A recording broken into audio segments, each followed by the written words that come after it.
now, and I'm going to start everything. Okay. Welcome to tonight's live stream. I'm going to get started in a minute. Just want everybody on social media to know that the live stream is going on right now. So, going to head over to YouTube and head over to my channel. We'll give everybody a chance to come into the chat. Cool bean.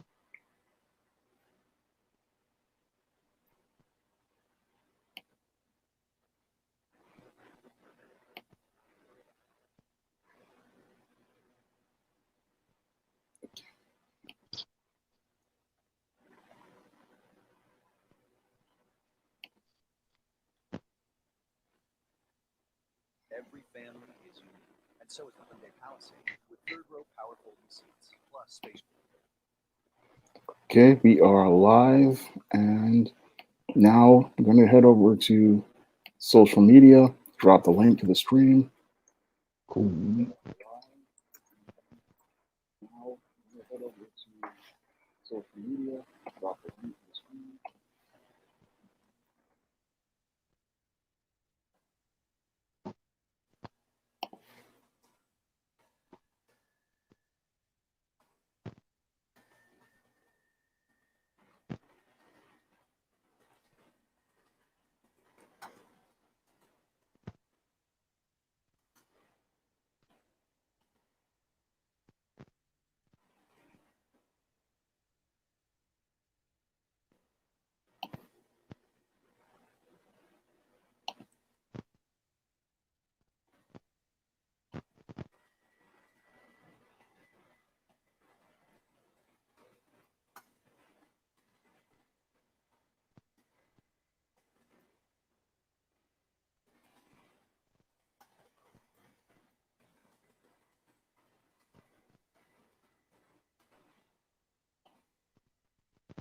I hate my computer sometimes. It's so slow.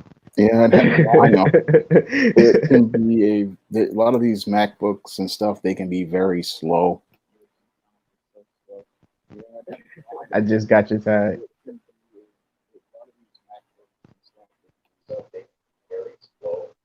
All right, right. So I'm going to get started right now and welcome everybody to tonight's live stream. Tonight's live stream is going to be a very special one. In the studio, I have Chris L. Brown, the creator of Omega Black, and we Yo. are going to be talking about his awesome manga, Omega Black. I'm hoping this is in front of the camera because I'm trying to do two things at once. I have Chris's Omega Black, I got. and We we're can going to both be do talking in it. depth about his awesome manga Omega Black, and we will also be talking about his upcoming Indiegogo. I'm glad to have you here on the stream, Chris, and I'm glad to be able to talk to you tonight.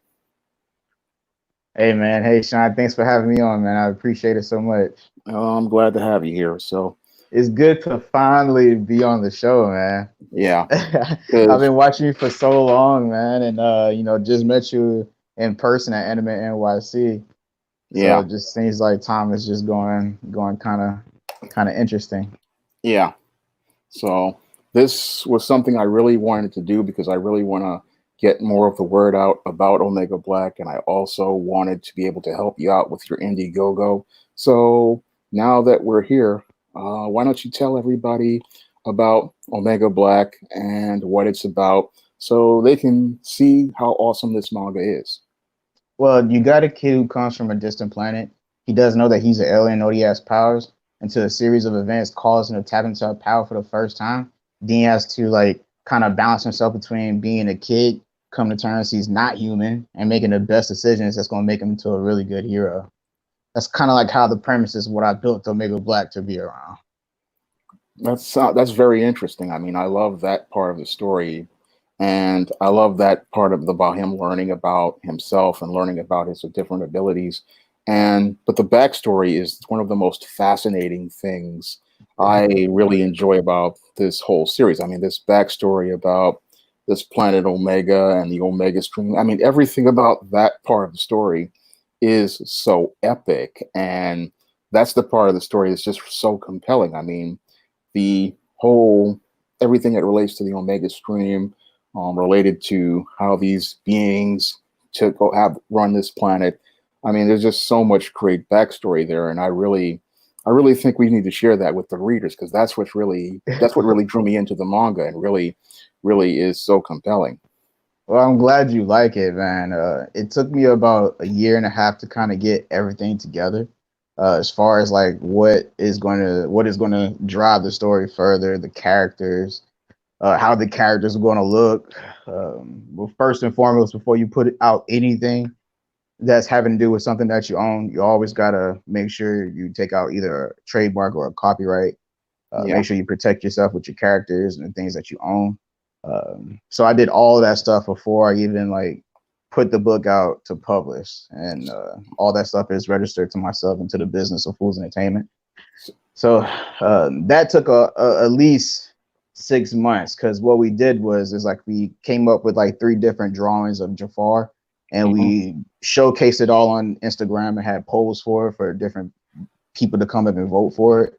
And some people said they didn't like this drawing. So we took it back and it's like, all right, well, let's change it up a little bit. And then we brought it back and it's like, all right, how do you guys like this one? And it's like, all right, we don't like that one again. It's like, all right, let's take it back and, do it again. Let's go back to the drawing board. And like, I think the 4th time people were like, all right, that's sold. And so like, that kind of gave a lot of readers a little bit more attachment to the product itself because it made them feel like we were listening to them. yeah. So like, You invited the readers to come into the creative process. yeah. And now the original Omega Black, you read it yourself, is so it's Yes, supposed to be 135 pages. So yes, like the single issue had a lot that was taken out of it. We sent it down so that way it was affordable enough to get that message out there. But a lot of the sausage and the dressing and all the good stuff was kind of slimmed down of it. So I was very kind of disheartened about it. But it is what it is. But with the new Indiegogo coming up, hopefully we'll be able to add that 135 pages into it and get the whole thing fleshed out to people the way it originally was supposed to be.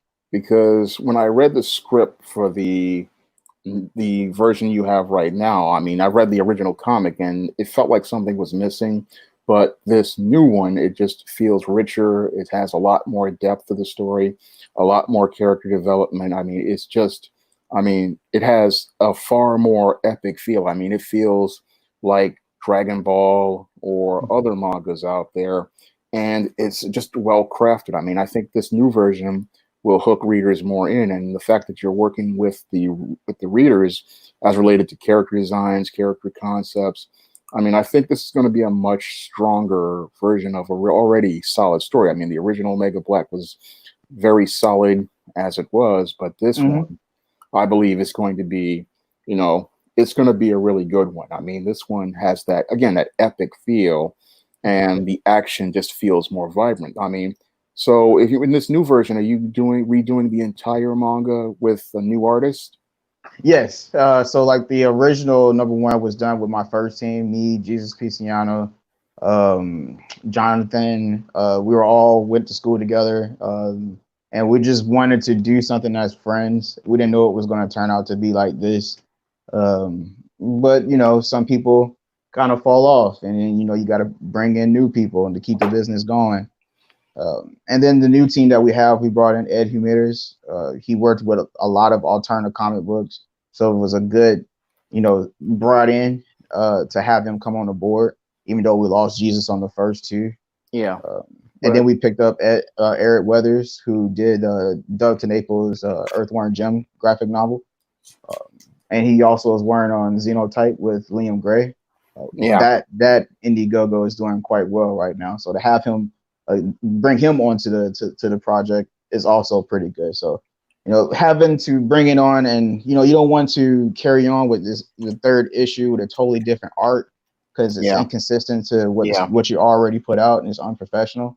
So And the you want to make everything consistent from issue to issue, so everybody has the same art, the same writing, the same creative team. And Exactly. I can understand that because you really want to produce a consistent product because that's what I Especially wanted. if you take the money out to Yeah, own the characters. You want to make sure you Yeah, do it in the most professional way. you want to make So sure it's up like to the highest standard.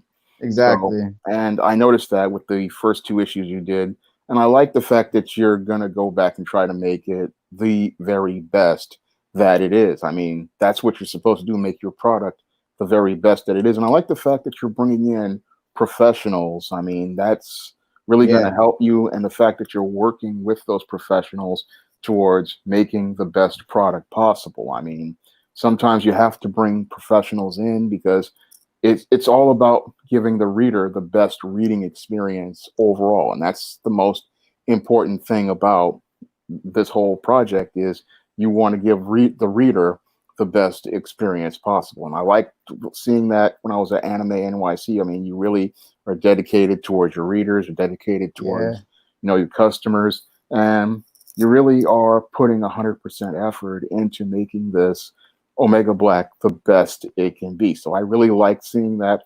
And I think that from what I read in the script, it's going to be a masterpiece once you get the book out here. And the fact that you're getting support from a lot of these pros out here, that's a good sign in the right direction. I mean, you need Oh yeah. those professionals to really give you that helping hand because they know about things as related to perspective and angles, proportions, and making a scene work. And they also have that experience as related to crowdfunding and the Mhm. whole process of getting a project through. So getting the good support that you need to get the project going. And I like seeing that overall. I mean, as I see it again, from a writer's perspective, the story, those other 135 pages, really flesh the characters out, really build the world, and it really sets up a lot as related to building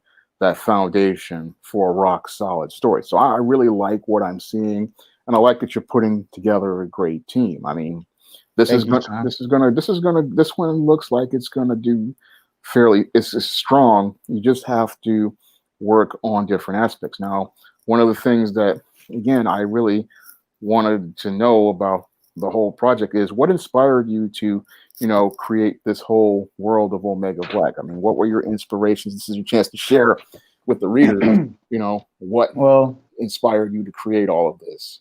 to go back on what you were saying about bringing in the professional artists, that goes back to like trying to get out of my own way. Yeah, Bringing in more people who have that experience that I don't have, and yeah, letting them have that creative opportunity to do what they, that the things that God gave them to do.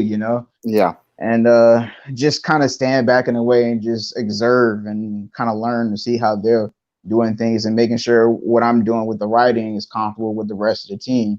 And I'm glad to have you on board as being an editor. So I'm super proud that you teamed up with me and I'm glad to be Ed able to help and you out. Eric. Heck yeah, dude. So I'm amazed about that. But I've been in comic books like all my life. My first comic book I ever picked up was Spine.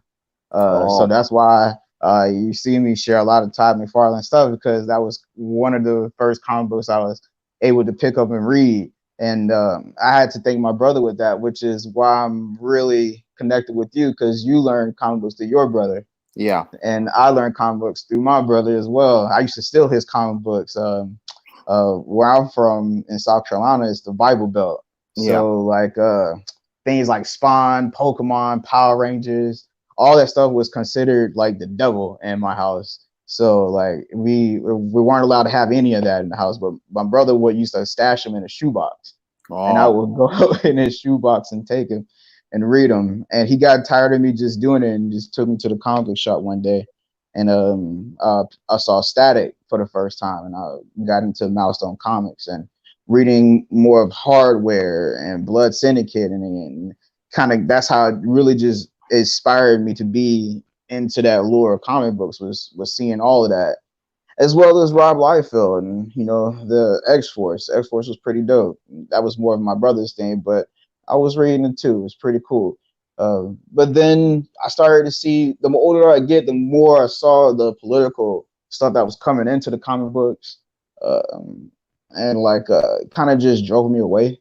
And then next thing you know, manga was right there. So like I had family that was in Japan, and then whenever they come over to the United States, they would have manga with them, and I would get into Dragon Ball and the Shonen Jump that way, and so that kind of inspired me to know more stories and more characters. So that's what got me into Akira Toriyama, and then reading things like Death Note and Naruto, and like just being caught up into that realm and being inspired by all those guys. And so I just really wanted to really put out something that I absorbed from everything that been out there in the world, and just add to the other content of creative stuff. Oh, so you wanted to be, make your own story and put a great story out there. Yeah, just like with the rest of the stuff that other people did. I wanted just to add to the lore of everything else that people can enjoy. And I have to say, yeah, you did that with the first two issues of Omega Black. And I know you're going to do it when you launch this reboot, as I see a relaunch of it. And this is fresh and exciting. So I remember when I was a kid. I mean, you remind me so much of myself as a kid. I mean, I remember again when I was a little boy, I wanted to be into comics and my brother's collection. And it wasn't as bad as it was in the Bible Belt. I mean, back here in New York, my brother had all of his comics and milk crates, and I always wanted to read them. He always let me just read them, and that was the thing that made me want to become a writer, because I always wanted to get into comics, but I couldn't draw. So I started making the pictures with words, and that's what led to me becoming a writer. And when I saw, you coming out here to go out here and publish, I saw a lot of my own experiences, because I had to come into publishing and I had to learn everything on my own. I had to learn the steep learning curve. So I knew what you were going through. And that's one of the reasons why I wanted to help you out, is because I've been, out here for about 25 years now. No, I've been seeing you for a long. I've been watching videos for a long time, Sean. Yeah. And you're one of the people that actually inspires me to go ahead and actually publish. Wow. And seeing what you're doing with the ISIS series, John Haynes, I was just like, man, this guy is just out here doing it. My time is running out too. So It's like, it's either now or never to go ahead and start putting together some stuff. So I have to thank you for you taking the initiative, going out there and doing what you're doing with the SJS Direct. Wow, so if it wasn't for people like yourself, man, I wouldn't be here. I'm really floored to hear that, because I'm just a guy who's just doing stuff on a shoestring. And I always do stuff on a shoestring because I figure I only got one life to live, and I only got one shot at this. So I better just go out here and make it work and not worry about it. I mean, it's better to just either go out here and do it than sit here and just sit there and wait for others to come in. Like for years, I used to do the thing with the queries to the publishers and the literary agents, and I lost so much time. But then I said, I only have one life to live. I need to get these stories out here. And if I want to reach an audience, I have to go out here and reach that audience myself. So I would go out here, and that's why I started, publishing my own books with hand-drawn covers. And eventually I started meeting great people like yourself, Mike Williams, who designs the covers for books like John Haynes, The Man with Nothing to Lose, and people like Bill Walker, who designed the cover for ISIS, The Main Event. And I figure I have to go out here and make stuff myself, because if no one's going to do it unless I believe in it, and you have to believe in what you're doing. It's like I told one of my viewers a while back, he was right. He wanted some advice on how to hang in there for writing a story. And I told him, look, you got to believe in what you're doing. And if you don't believe in it, nobody else is going to believe in it. And exactly. You have to go out here, and nobody's going to go out here and sell your stuff. You got to go out here and sell it yourself. You got to believe in it. And again, you only have one shot. And the best time to do this is when you're young, because when you get older, you're not going to get that opportunity ever again. So you got to go out here and do it now and not worry about what happens later on. And when we published out in 2018, May of 2018. The first year was so freaking hard, man. It's always hard. The first year, I mean, the first year I did ISIS in 2002 and that's with a print-on-demand publisher, was hard. And the year I did Maryland in 2009 was hard, because that learning curve is the toughest part of publishing, and you have to learn how to do things like like with me, I had to learn how to do the front matter myself, the back matter. I had to learn how to do the page layouts, Hmm. and it's a steep learning curve as related to the software, but it's also a very costly one because as you're trying to get the books right, you keep ordering proofs to make sure that the pages are correct, and you have to Yeah, keep readjusting. And that stuff adds up. yeah, and I had family members, they were getting mad at me because I kept ordering the same book over and over again. But I wanted to make sure that the books didn't have typos in them because customers, they when they see stuff, they get upset about it, and you miss Yeah, your I mean, chance it's at their that hard-earned first money. They have impression. a right to be upset. You know what I Yeah, mean? and you can't get mad at them because you made a mistake, and that's something I had to learn as the steep learning curve on Marilyn and on the first John Haynes and other books that I did with hand drawn covers. Is that there's a learning curve, and even though you want to get it out here, you still have to figure out how to make things work to make the product the best it can be. Now I've been doing again for about a decade now, so Mhm. I've learned how to work things out. But the whole thing is that you have to start somewhere. And a lot of people don't understand that the first year or two is the tough one. But as you get past the learning curve, it becomes a little bit more easier. I mean, I've gone from, you know, doing the hand drawings like Temptation John Hayes. Mike is getting ready to give me a refresh on the cover for this, to hiring pros like Mike to do John Hayes, The Man with Nothing to Lose, which has a great cover, great interior. Yeah, I good mean, book too. thank you. I enjoyed it. I mean, the process, it's a process. So it's something you have to work through. And once you work through it, then you can help other writers. And that's one of the things I want to do for you and do for other writers out here. When I would make Mhm. these videos, I want to help them go out here because I want to see more African American fantasy, more African American manga, because this was the thing that helped me as a kid when I was growing up.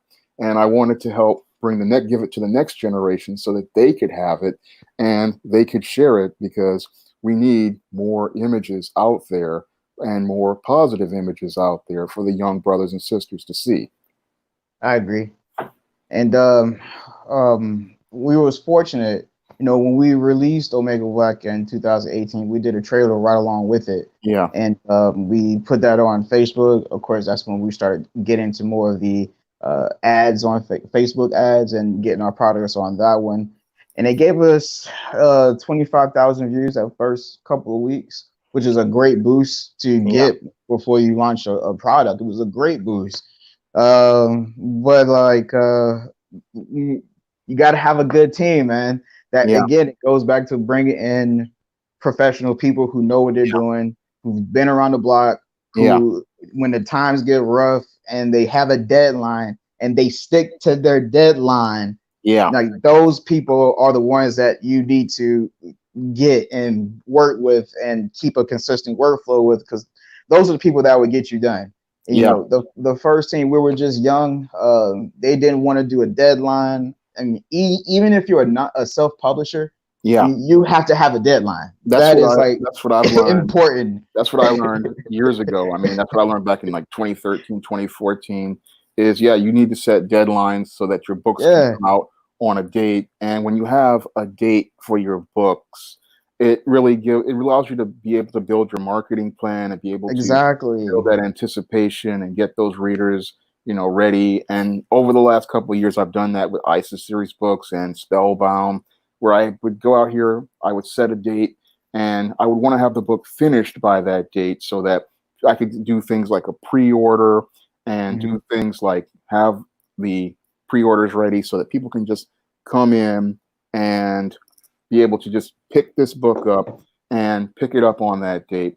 And that's all about, again, leading your team, building your team. I'm grateful to have been able to work with brilliant artists like Mike Williams and Bill Walko and Drew Swift and Mhm. using Nkosi. I'm just glad to work with different types of different artists and be able to get books out on time. And that's one of the most important things. And again, you really need to have a team and really trust the players on your team to Yeah. do their part because you can't do everything yourself. That's something God told me. I expected too much from myself. I was trying to do too much.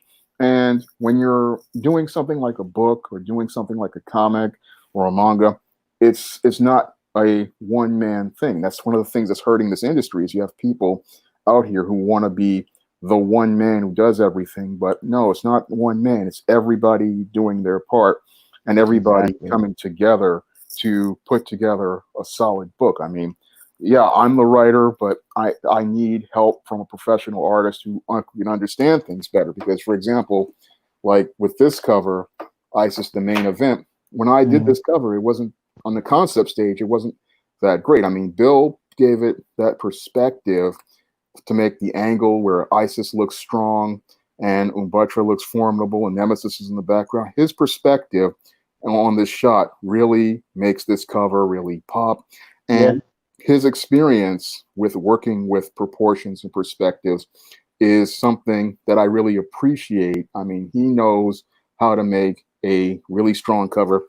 Same thing with Mike Williams. I mean, Mike really knows how to put together a really, really strong cover. And that's Mhm. something we would sit down and talk all the time, Mike and I, about on Twitter as we're working on the covers. And he would talk to me about, perspectives, proportions. He would talk to me about angles, and he knows things that I don't really know. I mean, I can just sketch up a concept, but I am not that good on those things. But professionals know better, and that's why when you have a professional Bring team, him in. they can come in and help you improve the quality of your product. Now, I would love to bring in another editor if I had the chance, but I don't have an editor, the resources just yet to bring in a new editor. And again, that takes a lot of pressure off me, a lot of stress off me, and I don't have to worry about different things. I mean, that's one of the things as your publisher, as you grow as a publisher, you start to relax because you don't have to do all those different aspects. Because when you're an indie publisher, in the beginning, you have to do everything, but Yeah. as you bring people in, the stress starts to fall off you because these other people can come in and do their part. And so like with the original team and having the 25,000 views on Facebook, they weren't ready for a launch date. Yeah. And like when we launched it, it wasn't correct. It wasn't complete.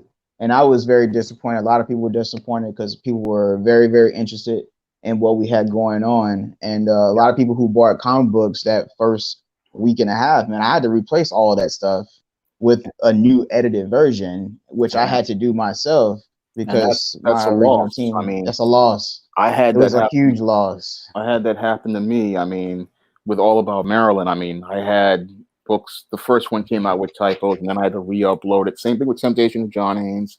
And people don't understand that these books, like this right here, these books cost money, and if you have Yeah. to replace them, that costs money. It's coming out of your pocket. So they're just thinking, "Oh, this is just something," but no, this is costing No. you money.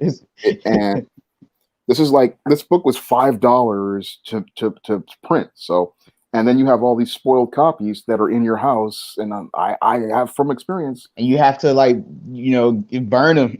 Yeah, I you had to know. leave. I had to leave like a whole box of Cassandra cookbooks, Temptation of John Haynes, at my old apartment. I Mhm. mean, they were spoiled copies, and there was nothing else I could do with them. And it's people don't understand how much this costs. I mean, when you're starting Mhm. out, you and again on that learning curve, you want to be able to get to those sales, and that's why you need again a seasoned pro. That's why I keep talking about DC Comics needs a seasoned pro to come in and get everybody's books up to standard, get books up to speed, Mhm.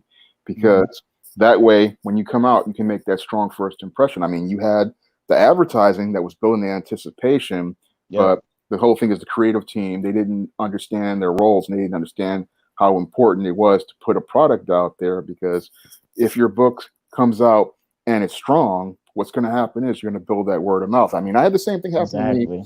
with Temptation of John Haynes, where people loved the story, but some people they were upset about the cover. And I had originally, again, hired a comic artist to do the cover. I paid him Mhm. $400, but the art he gave me was so bad, I had to use this. But I ran into the same curve. I wanted to go out here and do something great, but what happened was he didn't give me a good cover. He gave me a late cover on top of it. And again, it was like I had to go and start all over again. And but again, a good story needs a good cover and Yeah, everything. So it needs all the elements to come together, and you have to be able to build a team that can get you to the finish line. I'm glad. Again, I'm grateful for guys like Mike Williams who can put together great covers and get me to the finish line, and guys like Bill Walker who can get me to the finish line, because with them, I can put out quality books on a regular basis and give readers that strong first impression on books like ISIS, The Main Event, and John Haynes, The Man with Nothing to Lose. So that's hmm something that as you come in, you really want to have a good team. And again, a good team is something that you just don't want to, when you get it, you have to appreciate it and really take care of it. exactly. And so like one of the first people who actually bought it reached out to me personally, and he doesn't want me to list his name, but he's a good mentor of mine. He's been in the business for a long amount of time. He's worked on a lot of projects, and he was just like, dude, you got to get a new team. He's like, he's like, I like what you got going on. The characters look dope, the story looks dope, but you got to get a new team. You got to get a new editor. You got to get a new inker. You got to get this, that, and the third. And I ain't gonna find it. Kind of hurt. It kind of hurt a lot. You know, it hurt a lot. And I was just like, wow. First, I was kind of shocked that they were even reaching out to me in the first place, but then they reach out to you then to just do that. You know, it was tough love. But you know, I went back and I took over the position the position of editing, and I redid the editing of Omega Black, and redid the lettering and all that stuff. We worked on the inking. Yeah. We relaunched it, and we replaced all those combos that we sold the week prior to people, and so we made it better. And then you came along and you did a review on it, so it was like, oh, all right, cool. So as soon as we Wow. made the adjustments and got it out there, then you saw it, then you got it, and then you did the review on it, so it just kind of helped everything out. I'm glad I was able to help, because I saw so many of these comic guys out there and they were making these roast videos about all these bad comics. And I love African American fantasy and science fiction. When I saw yours, I said, I want to make a good video to help get the word out on this book. I mean, it looks like God was working to help you out with that, because I mean, me coming there and making the video seems like it was came at the right time. Soon as we did it, as soon as we did it, you did the review. It was just like, wow. Yeah, And it we was, didn't, and I wasn't even looking for that, Sean. And yeah. that it just came out of nowhere. It was like, wow, he did a review on it, and I used that did something to me I used right to there. see Because Diversity in Comics. He used to make all these roast videos, and I said, it's easy to make these roast videos about bad comics, but we need to. If this industry's suffering, we need to get comics in the hands of readers. We need to get yeah, comics selling. We need to get comics out there. And again, I think about it as like God working out things out. I mean, that was a blessing as I see it. I mean, the way yeah, He nah. situated everything together.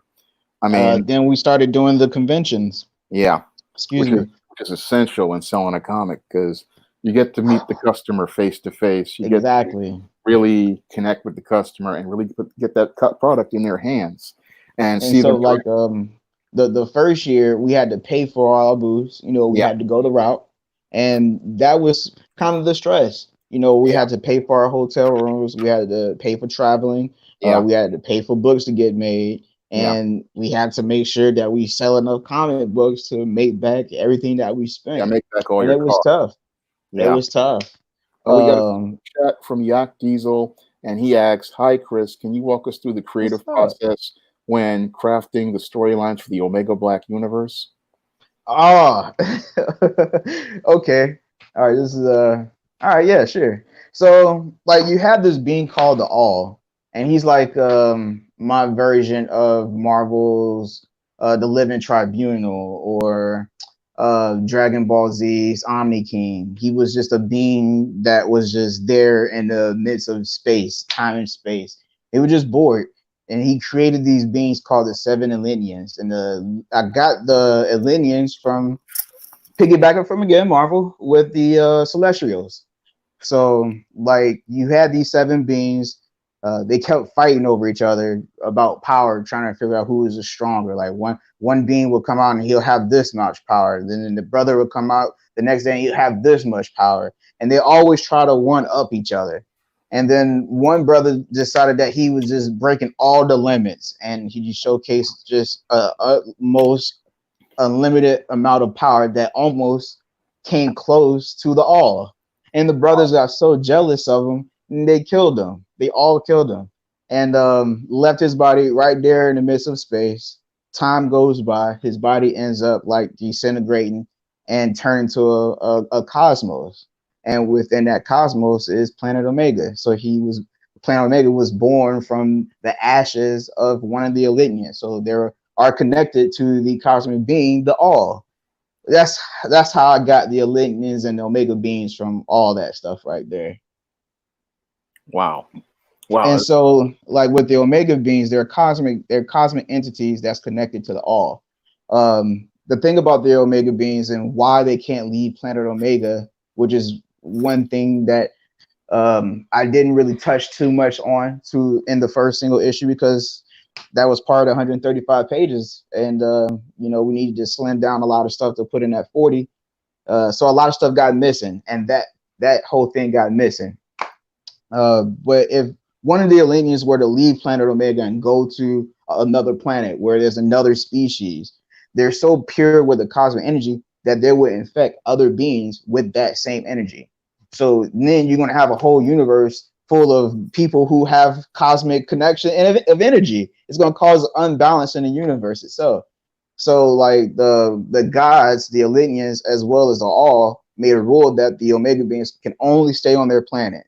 And that is the only way that they're able to exist. They would have destroyed them, but since they're connected to the brother that they killed, they still see a lot of their brother in the Omega beings themselves. So it's like, okay, let them just, have their own planet. They don't have to go to where people don't have to go to them, as long as they stay away from the greater scheme of things.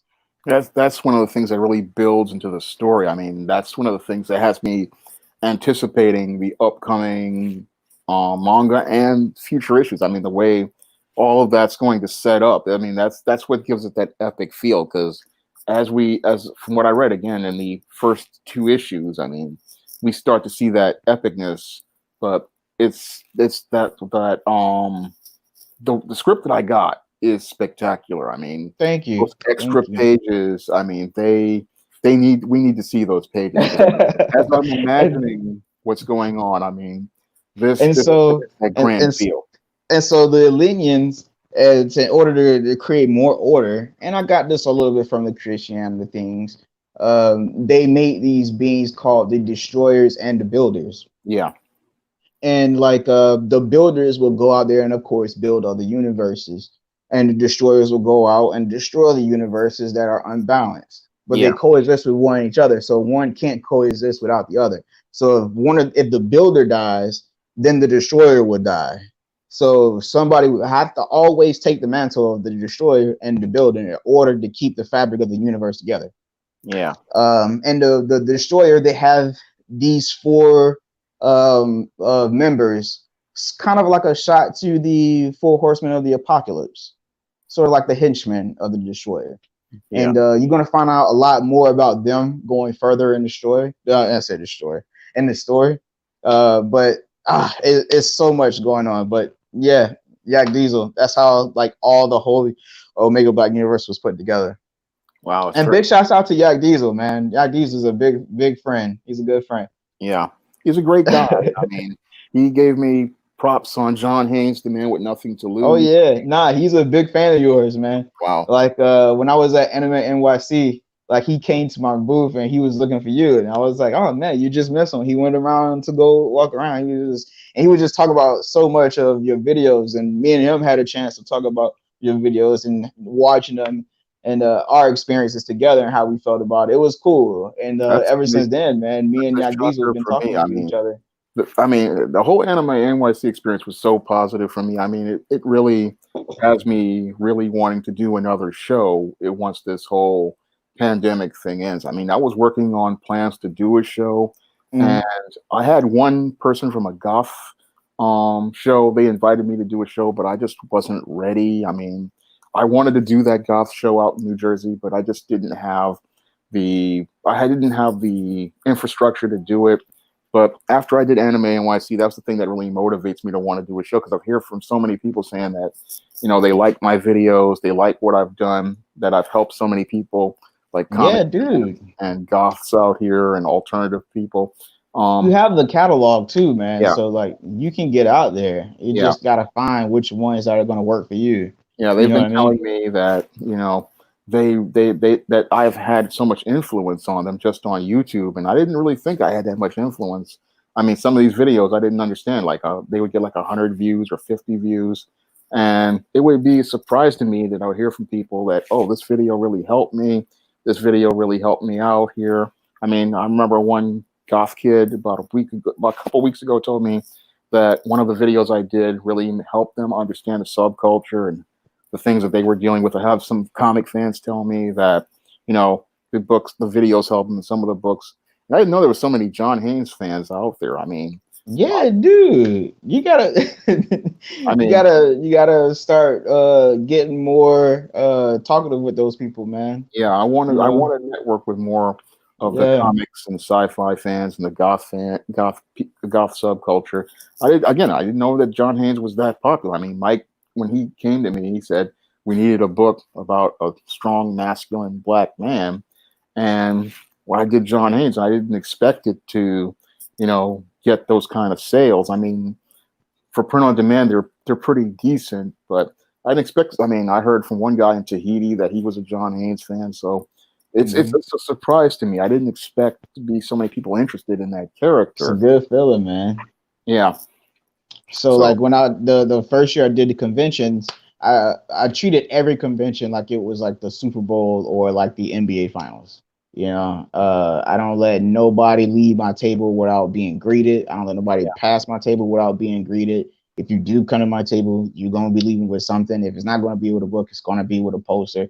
I make sure I have a litany amount of posters so that way people can, grab one. The more posters you see around the convention of Omega Black, the more attention you're going to get of people who want that poster and they want to come to you to come get it, and then yeah, you can make the sale on the book itself.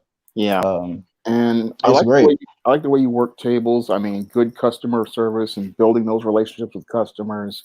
I mean, because you want the customer to really engage with you. That's the most important thing I learned from a Harlem Book Fair many years ago, is that people don't just buy a product, they buy a person, they buy a relationship. And Exactly. it's very important to build a relationship with the customer so that they see you. And when they see you, they have a positive connection with the product. So I like seeing that when you were at the table and really just engaging guys and making them feel your passion for Omega Black and feel your passion for comics. And that's something I think the industry desperately needs, is people like us who have this passion for comics and the passion for the customer and really care about the customer, to Hmm. really want to share these characters with them and share these stories with them. And like the conventions are a good way to have a little bit of stability. Yeah, This year without the conventions being on, that's like 40% of my income right there, man. yeah. I hear that So from it's a big chunk. I hear that from a lot of artists out there, that yeah, they're losing a lot of money as related to because they can't really get out to the cons, because that's how they sell their books and that's also how they sell their commissions.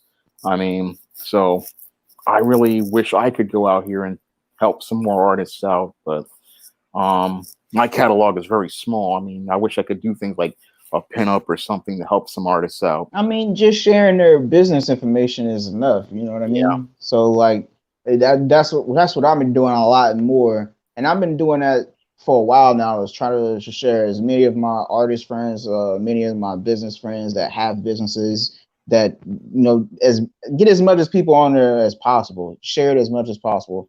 If I yeah, don't have it, somebody else will have it. You know what I yeah. mean? Because So like that's the best thing that you can do. Yeah, because the comic book business it's struggling right now.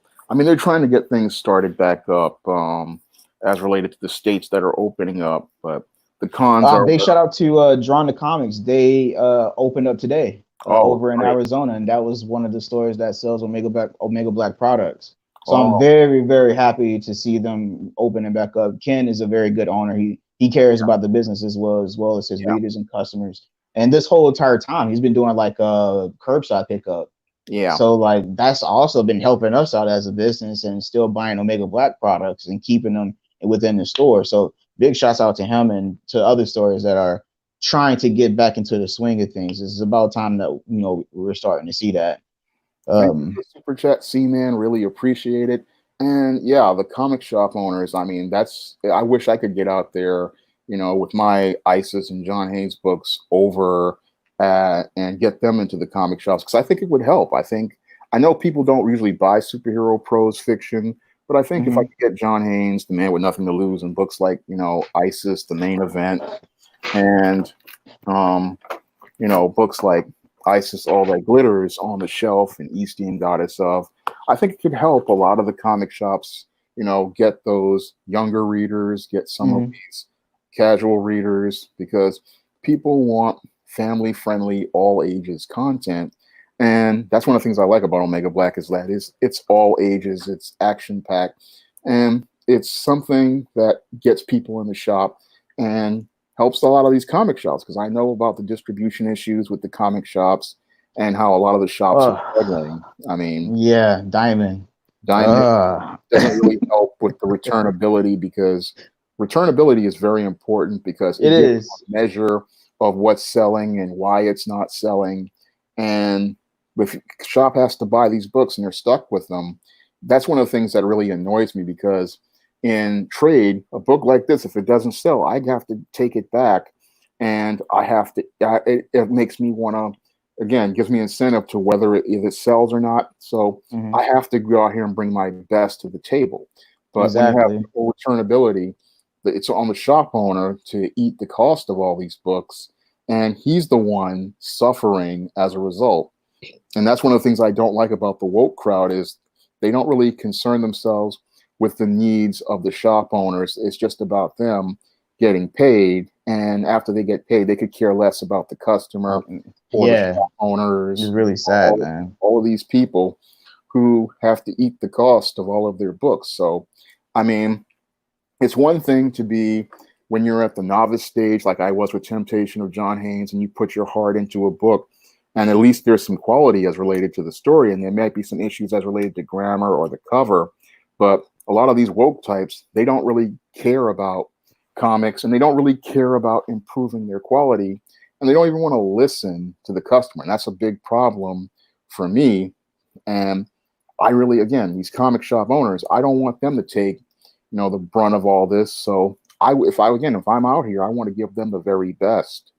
Oh And yeah, that's something I really want to do because if they can't sell books, I can't publish books. And a lot of people aren't connecting the dots, yeah. You need the comic book stores. You need that. yeah, 75% of readers still buy their books from the comic book shops. If they're still comic book readers, yeah, they're going to the comic book shops on New Comic Book Day on Wednesday to yeah. pick up So their books.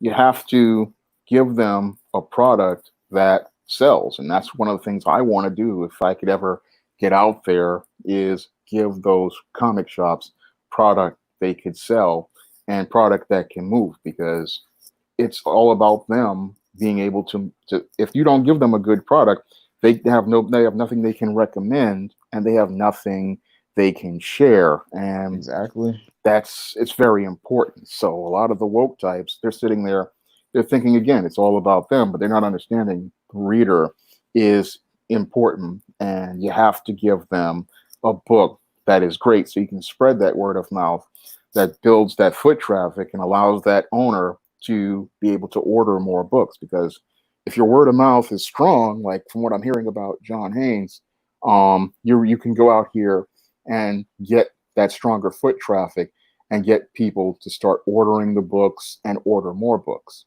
Hmm. Bloodsport One talks about Forbidden Planet. Yeah, I used to go to Forbidden Planet back in the late '80s. I used to take a trip to the one on 14th Street or 12th Street back then. I mean, that was one of my stores, but also the local. I'm not going to front. I went to Forbidden Planet to buy some bags and covers for Yeah, Anima NYC. yeah. So big shouts out to them for the business. I mean, I they've know my been. guys over at Midtown Comics, they didn't really like me too much. So Yeah. like they didn't want to sell me the whiteboards and covers, but the other store did. So big Forbidden shouts out Planet to has them. always been very good to the comic community. I mean, it's one of the best stores. I mean, over the last 30, 35 years. I mean, again, I used to go there back in the day, and you just go in there and you can just, it was like home to me. I mean, same thing with Jim Hanley's Universe back Mhm. in the 90s. I mean, you could go there and you could stay there for an hour, hour and a half, and just really enjoy yourself as you're looking at comics, looking at toys. I mean, that's what comic shops are. I mean, they are a place for people who enjoy comics, and they also, it's a place where everybody feels comfortable, and that's something that I really enjoyed about the comic shops and stuff. And we really need to protect them and preserve them because it's the only place where we're going to be able to sell comics. And I'm scared. I mean, I hear about they might be might be on the brink of closing, and again, it would be a shame to lose that comic shop because that was an icon, you know, Mhm. as related to the business. Forbidden Planet in the 80s, that was considered the place to go buy comics. I mean, because we still had the newsstands, we still had the grocery stores, but going to a comic shop, that was like next level. I mean, and going to Forbidden Planet was like that was like the ultimate place to get comics because that was the shop that not only had the Marvel and the DC, they also had all of the indies. They also had a lot of the Japanese stuff like the mangas and the early anime on VHS. They had stuff like the Zoids. I mean, this was the place where you could Zoids get. was amazing. I mean, I had a salamander my brother bought me in 1990. I built. Sadly, it's not with me right now, but Mhm. I was one of the first toys. I learned about them about 88. We went to Forbidden Planet on 59th Street, and that was the place where I saw the Zoids. And the guy talked to me. We talked to the guy about the Zoids, and he told me that you could build them with It's like it's really easy to do. And then my brother got me a salamander, and I put that together.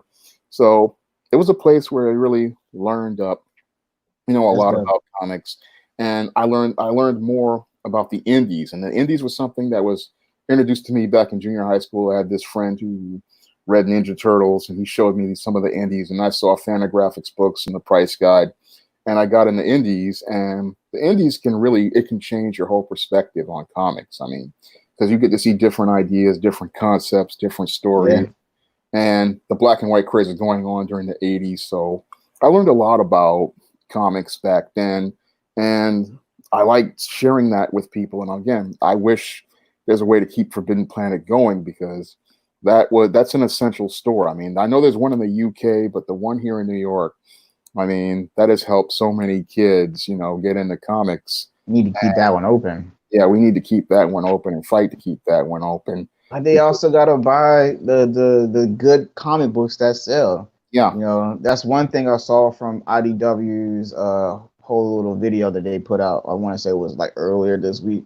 yeah, One of the guys saying they really need to start focusing on going back to the products that actually bring people into the stores and sell yeah. versus all the other stuff that we want to do and think people want, but just going back and just doing the things that people know people can get them excited and get them to spend some money in the comic book store because that's Yeah, what we're losing out on right now. because we had In the people, last 15 years, you had nothing but beef going on between the comic book pros and people who spend money on comic books. and that's not the way it's supposed to be. You want to do like Mm, you're doing and build that relationship with your readers. You want to engage your readers in a way where they're having a positive experience with you, because when people have a positive impression of you, it's going to sell more comics because one, you got this positive impression on people that gives them good word of mouth about you, and then as they're reading your story, they want to share that story with other people. So that's something that the woke types really don't understand, about the business. They thinking that if they generate controversy by attacking people on social media, that what's going to happen is, oh, they'll get these casual people to come in and take a look. But most of the casual people, they don't see the internet that way. I mean, most casual people are not caught up in internet drama, and most casual people really don't care about internet drama. So a lot of the woke types, they're trying, especially people who have money. yeah. So it's just So one of those things. they're not really interested in getting into back and forth. They're not interested in getting into drama with people. And that stuff, yeah, it will generate a lot of views and a lot of clicks online.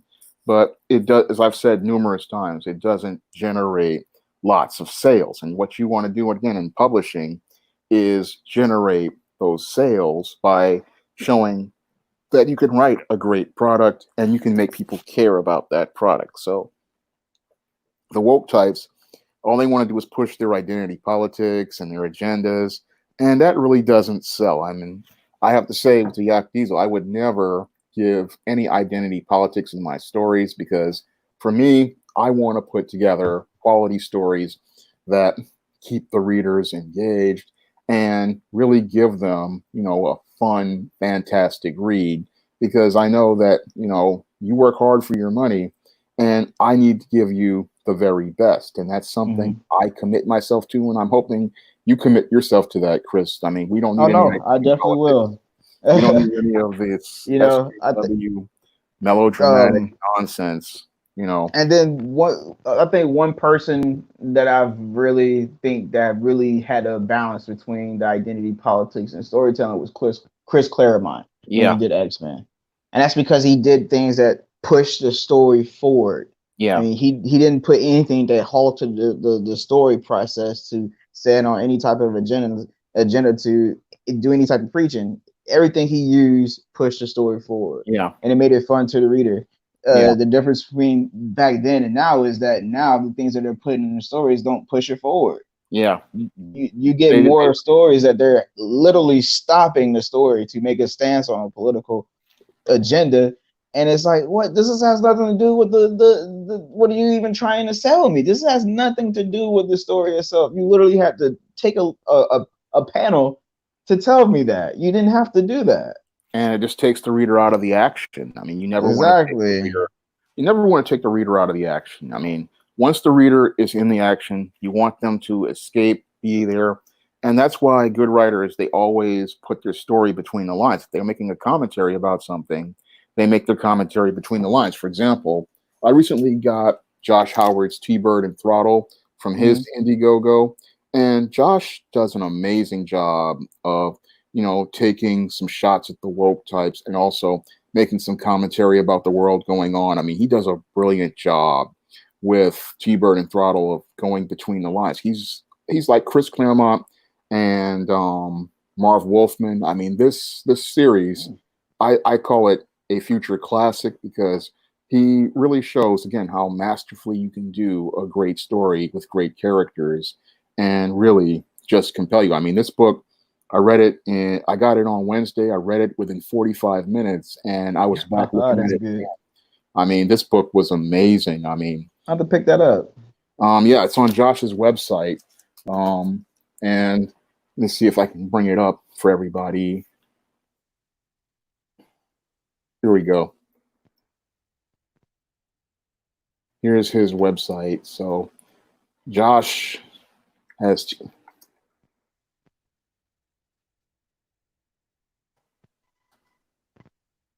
but he does an amazing job. I mean, this is a fantastic comic. I mean, there are good comics out there, and that's one of the reasons why I do comic reviews like your Omega Black, because I want to get these good comics in the hands of readers. I mean, I want to see more people, picking up Omega Black. I want to see more readers getting these books because if these books can get to the 1,000 level, the 5,000 level, the 10,000 level, then people can start to see how serious these books are, how they're building a following, because each reader, you're going to help build this fan base for these new characters. And these new characters are going to be the characters of the 21st century. This is something people don't understand. They're thinking about these older characters, but the new characters are going to be the Omega Blacks, the T-Bird. This is going to be the future of your movies, your TV, as I see it. I mean, these are going to be the future characters. So, Well, good news is, I know I told you at Anime NYC that we partnered up with Sanag Animation Studios in the yeah, Philippines to do the Omega Black anime series. wow. And with everything that went on with the situation, of course they had to close down their studios. Yeah, Right now they're doing freelancing on other properties. and they Oh, had to put Omega Black and the rest of the stuff that they're working on the shelves. oh, But I did get a call saying that they will be getting back to the studio soon, and they will continue to go forward with what they're doing with Omega Black. oh, So, we didn't get a call saying that unfortunately we're not going to be able to do business with you anymore or anything like that. It was just, hey, I hope all is well. Got a little hiccup, but we're going to pick up things when we get back to work. And it was just like, all right, hey, I like the sound of that, man. awesome, So it's awesome. just trying to keep it, just trying to keep going. Yeah, And then you got to give it up to the Comicsgate people too. yeah, They have been nothing but supportive. And majority of my comic book sales the last few weeks have been coming from the Comicsgate community. So big shouts out to them. yeah. Ethan Van Sciver, he's close to hitting $1 million on Cyberfrog 2. Wow. Dan Fraga, he just hit 85,000 on Black Flag. Liam, he's close. I think he already hit 15,000 on Xenotype. If I'm not mistaken, I have to go back and check on that. But all of them having great success right now, and everybody's supporting each other. So it's a good time to be creating comic books. Yeah, Good time to create content in general. yeah. You have a link to Omega Black. I'm trying to find it on Amazon. It's not coming up. Yeah. So with Omega Black, if people want to get it right now, the best place to get it is directly through me. Okay. The thing is that I respect Amazon, what Amazon does, but I refuse to let Amazon make money off of what I'm doing. Well, okay. I use Amazon as a way to Open the people door. open up the door.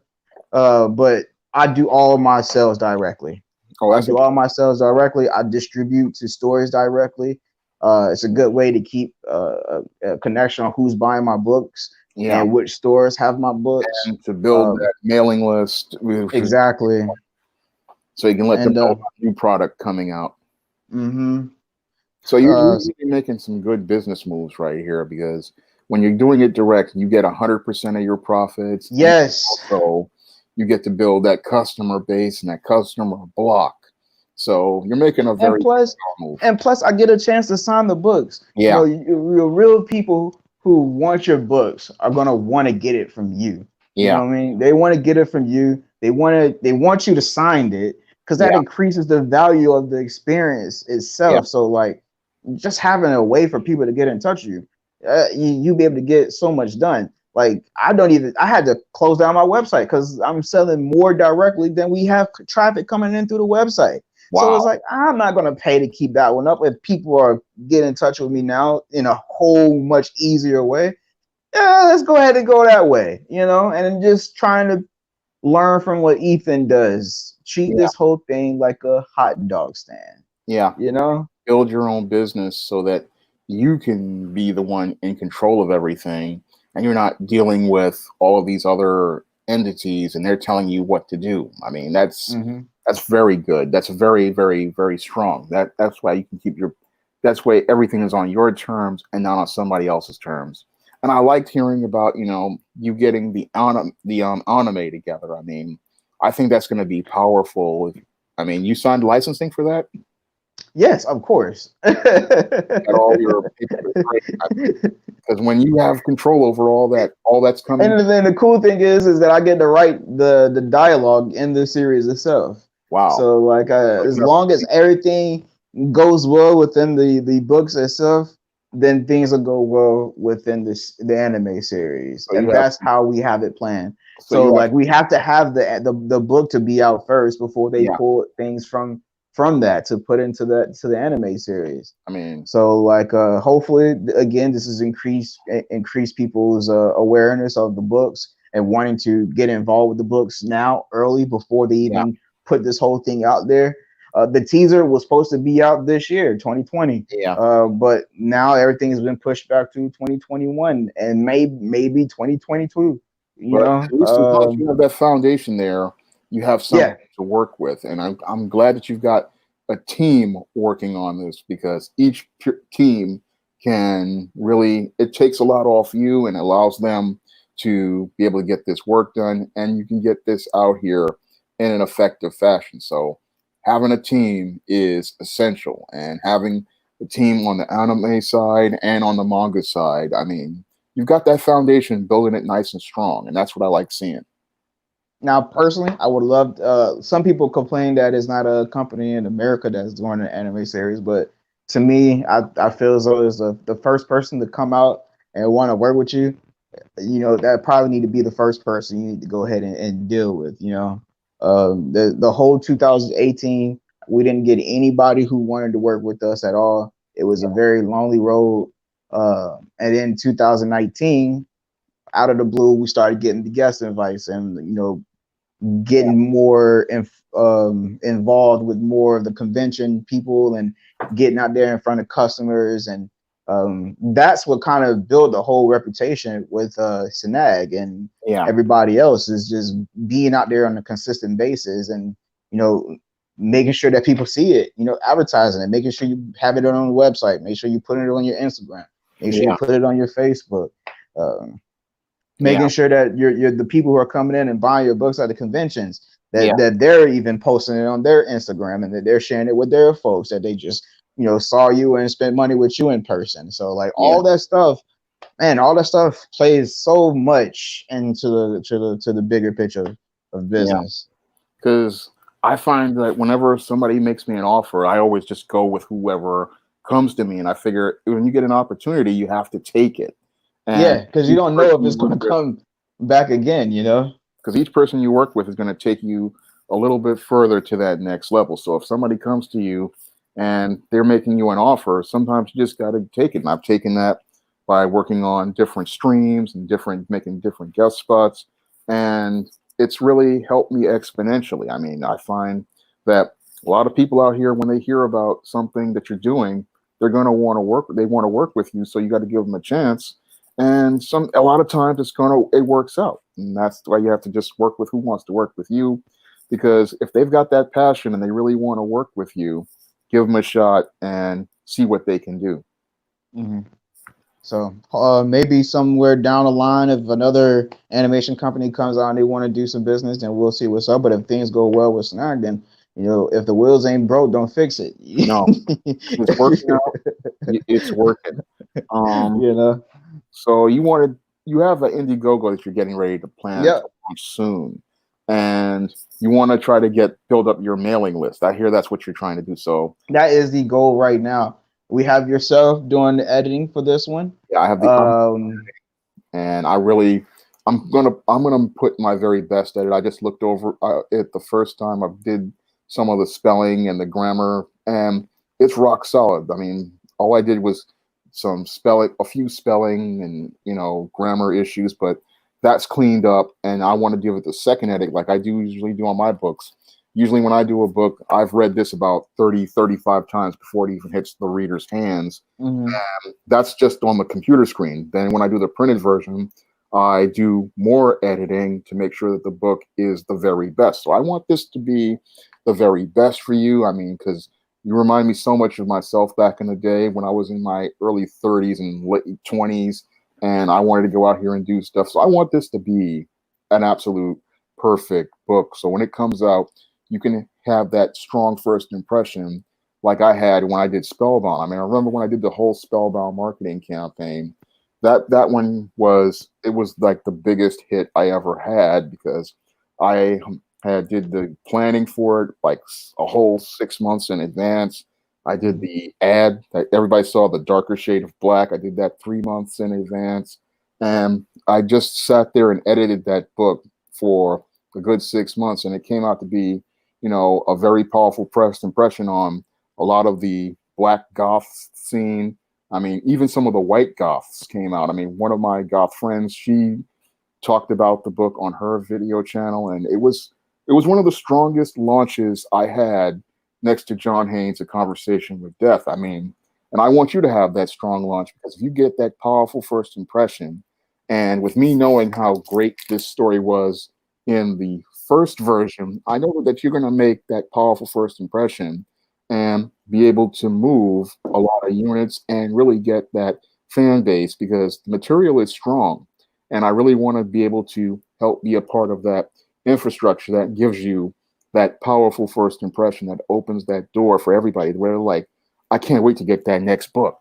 And you want to build that anticipation for that next book. And we just picked up Eric Weathers. Again, he worked with Doug Tenaple on Earthworm Jim. Yeah, You know that Indiegogo did about 700,000 last year.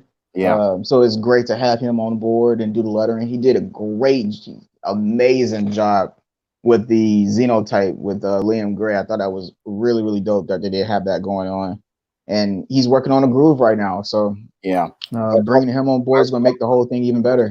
Mike Williams, who does a Geek Sledge strip, and me and Mike were talking about lettering this week, and it's very important. It's a major part of a comic, and Mm-hmm. you really have to focus on that because if the letters are in the wrong part of the page, wrong part of the story, it can practically destroy the book. Because if your art Exactly. if it's art and then you have the lettering in the wrong place, it can practically destroy the entire story. I mean, I remember when I was trying to do my own Indiegogo for Isis All That Glitters, I set aside a part of the whole budget for that.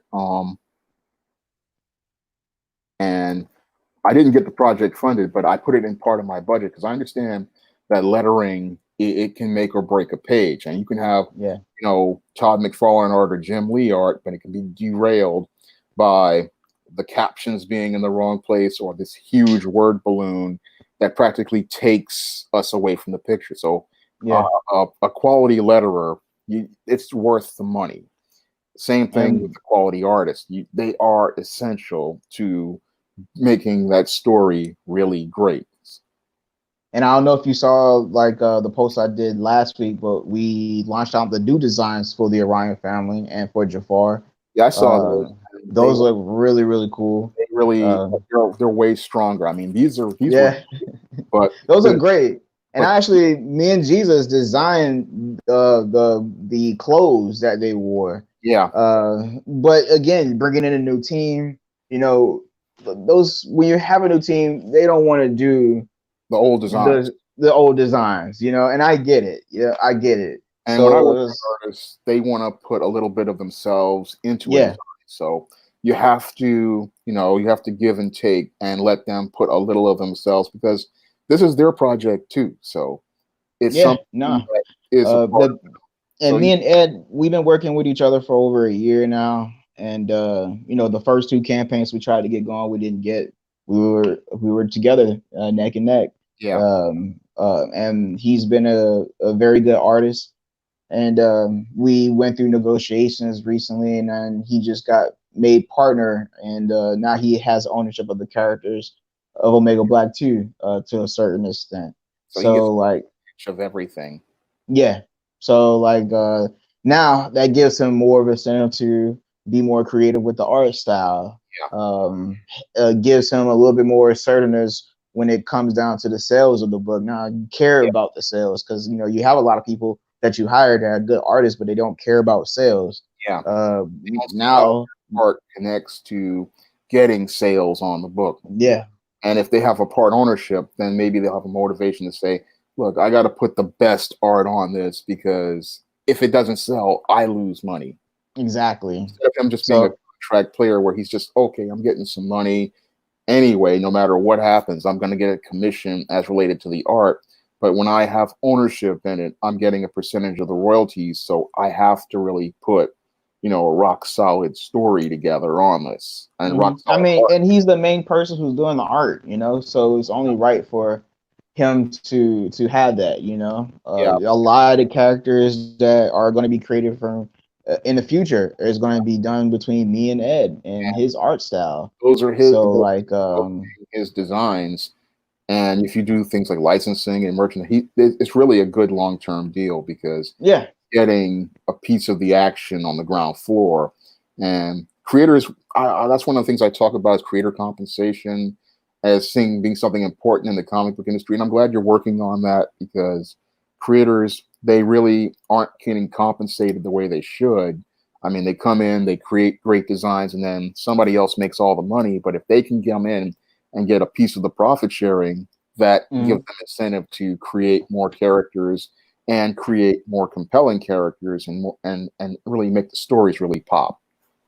So even when it comes down to like TV rights, he has percentages on TV rights. He has percentages on toy rights. He has percentage on anything that comes right out of Omega Black that he does and me and him are partnered in with, you And know, that's the and I think that's something that every publisher should try to yeah do. You know, I get so many people who want to be in this business, but then when I tell them about, you know, what are you doing with the people who you have working on your art? Are you paying them as well as having them giving the rights to the characters and stuff? Oh no, we just paying them. It's like, no, how about you give them the rights to the characters too? Give them yeah a little bit of percentage. That way they can care about how it grows, you know, yeah instead and of just having somebody in who just looks at it as another job. yeah Because we all know how that goes when you hire people who are just trying to, you know, get the job. It sometimes things get they don't not done really correctly. they really come at it uninspired, or they just it's just going through the motions. But when you have Yeah. a guy who has a piece of this, then he wants to come in because he knows that if this book does well, he does well. So it's investing him into the book and investing him into the process. Mm-hmm. And that was something I talked about in my ebook analysis of the comic book industry's business issues, because we have a lot of aspiring artists, a lot of aspiring writers, and they want to come in, but you have to give them that financial incentive. This current system that they're doing in the mainstream comics of work for hire, it doesn't incentivize people to give us their best work. And what I've seen in a lot of comics, people don't want to give people their best work. They hold it for themselves. And I mean, when you have the guys invested, they want to give you their best work and they want to give you a masterpiece that will be something that people hold on for years. Yeah. And we're looking for, you know, other letterers Yeah, like a Spanish letterer. We're looking for a Japanese letterer. We're trying yeah, to have at least three different versions of Omega Black: the English versions, Spanish versions, and the Japanese version. yeah, So like we're trying to get all that stuff together. And if we get the Spanish version together, then that gives us a way for Ed to sell Omega Black directly in South America where he's from. So yeah, like it'll be good. It'll be good for everybody. yeah. And I'm as gonna far as the cover goes, we have Ed doing the cover, but we have a special guest that we're working on to do the cover with is Ethan Van Sciver. Oh, that's amazing. I mean, wow. Yeah, But we're on you board. know, the thing with Ethan is Ethan doesn't get out of bed for 500 people. No, You know, yeah. so like So you the really want numbers, you have to have the yeah, numbers. And yeah. I wanted to put a link to the mailing list so that people can find the mailing list and join the mailing list so that we can get Ethan on the cover. And Oh also boy, if word you of have that, Jesus have mercy. You talking about a amazing piece right there that you would get. I really do like Ethan's artwork and his art style. yeah, it would really pop. Yeah, and the fans will like it too. You Yeah. know, and it'll be a good way to benefit for everybody. So I want to put that link in there. You have that link so I could put that there. Give me 1 second. Let's put it in the chat because that's something I wanted to help out with that, because if we can get that 300 that you were looking for, or Yeah, so that's one thing that we were talking about is like having 300 emails before we even have a launch, launch date. yeah, So that's 300 official customers that's ready to go. As yeah, soon as that campaign is launched, to go ahead and put their pledges in, yeah, uh, which will help out good within the first 24 hours of getting us that spot on Indiegogo's front page. yeah. So So like that's the one thing that we're trying to do now is get all that, and it's free to sign up on the Indiegogo for the pre-launch page. It costs nothing but an email, yeah, but you'll be able to save on your shipping. When we're doing the shipping for the state is $7, yeah, and for international is 25. I know that's really expensive, so if people want to save the money on it, then you sign up for the pre-launch page. You can save off of yeah, that. and And on top of that, people who sign up for the pre-launch page, they get a first glimpse of the new cover if yep, things are a go with Ethan Van Sciver. So oh, that's a big incentive right there. yeah, yeah, because that's one of the things I want to get the word out on, because the earlier we get the word out, the more faster we get the word out, we can build to that. So that's why I want you to put a Mm-hmm. link to it in the chat so everybody can get that mailing list, or so they can start signing up for it, because once you sign up for it, then you're in the loop about what's going on with Omega Black, and you Mhm. can come in on that launch date and get that, put in those pledges, because that first day is very important. Oh yeah. That first day is where you want to get all of your get your pledges in, because that's the day that's going to get the most amount of pledges out here. And then of course those people would share with other folks, and everybody would get all happy and joyful. Oh, excuse me. One second. Yeah, So sorry about that. I mean, look what happened with Todd McFarlane's Kickstarter. And then just yeah, I saw he's that. gonna hit $3 million soon. I mean, that's a blockbuster, and a lot of people didn't understand how big Spawn was. I mean, I Spawn. mean, Jesus.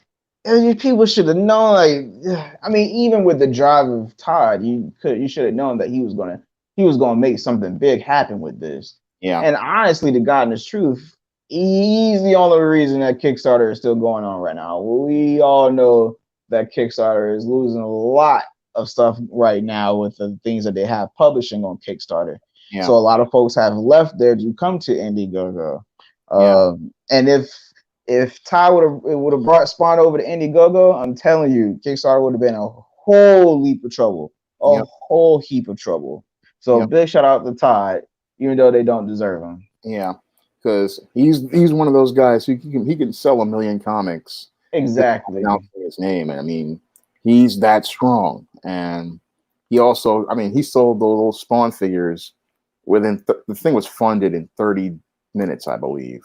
Yes, dude. It was insane. Now, I actually met Todd one time. My first guest appearance, I met Todd. Wow. And that was a pretty big experience. I just put the link to the pre-launch page in the description. Awesome. Awesome. But I met him at Ace Comic Con in January of last year, and that's a crazy story. I was there, and I usually work the conventions by myself. This time, my ex-wife was with me. Yeah. And I took my daughter around to go see him and whatnot. And by the time we got to him, he was gone. I was kind of disappointed because it was a very busy day for us. I really don't get the time to go walk around the convention. So when I have the time, I want to make sure I make it work. The table, you're so busy with so many different. I remember doing Harlem Book Fair. You're just so busy with so many different things. Mm-hmm. The table is solid that you don't have time to go around and just look around. So when you do, you got to make it worth it. You know? So when I went around, I missed out on my chance to meet him. I was kind of sad, but I went back, and luckily the person that was working next to me was Phil Ortiz. He's one of the animators from The Simpsons. Yeah. And he was signing my board, and I was talking to him, and Phil always would give you this talk about the start of the business. It's like a prep talk or whatever. I don't know. Maybe he does this with everybody. But it's sort of just like, you got to make sure you're here for the people, for the customers. You got to make sure you love what you do. You can't just be in here and do this for the money and don't give a crap about the people who spend the money with you. And I'm like, all right, I get it, Phil. I get it. I understand. I'm here for it, man. Yeah. And as me and him was talking, this person from Outer Blue says, Chris Brown, what the hell are you doing here? And I looked over. I was like, wait a minute. Who is talking to me like this? And I looked over, and it was Todd McFarlane walking towards me. I was like, get out of here. Get out of here. You talking to me? And then we shook hands. We talked for a bit, and it was a good experience. I ain't going to front. I was kind of starstruck for a bit. Wow. He signed my board, and it was a cool experience. I mean, I watched the video Todd did about business, and he's one of the best businessmen as related to comics. I mean, he has his head on straight. I mean, I watched a 45-minute video where he was talking about how he was doing Image Comics, what he did with Spawn. And a lot of it was like what you're doing right now. And a lot of the stuff that I'm doing, I ain't going front. It all came from, a lot of it comes from Todd. And comes from he has a very good sense of business, a good sense of management. I mean, really good understanding of how businesses in comics are built. And he really, again, focuses on that customer, focuses on that relationship, and focuses on making sure that the product is the best it can be. Yeah.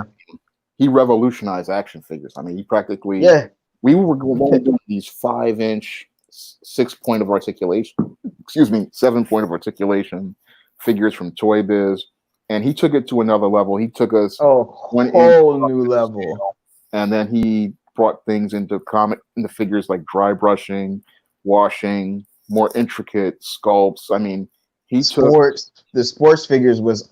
Ooh, I don't know why nobody else thought about doing that. And that starting lineup back in the late 80s, early 90s, but then they were just crudely sculpted, but he took it to another level. I mean, he practically reinvented the action figure and took it to that next level and made it into something fantastic. I mean, people don't understand what he did. I mean, he practically made big companies like Kenner and Hasbro change their game. I mean, yeah, because they were Mattel. using these really crude sculpts. Because I had a whole bunch of them in the 90s and my 20s. They were part of my collection, but I had to sell them off. But we wouldn't have Marvel Legends today if it wasn't for Todd McFarlane. I mean, we wouldn't have, these fantastic figures that we have today if it wasn't for Todd. I And mean, now he's doing anime action figures. Yeah.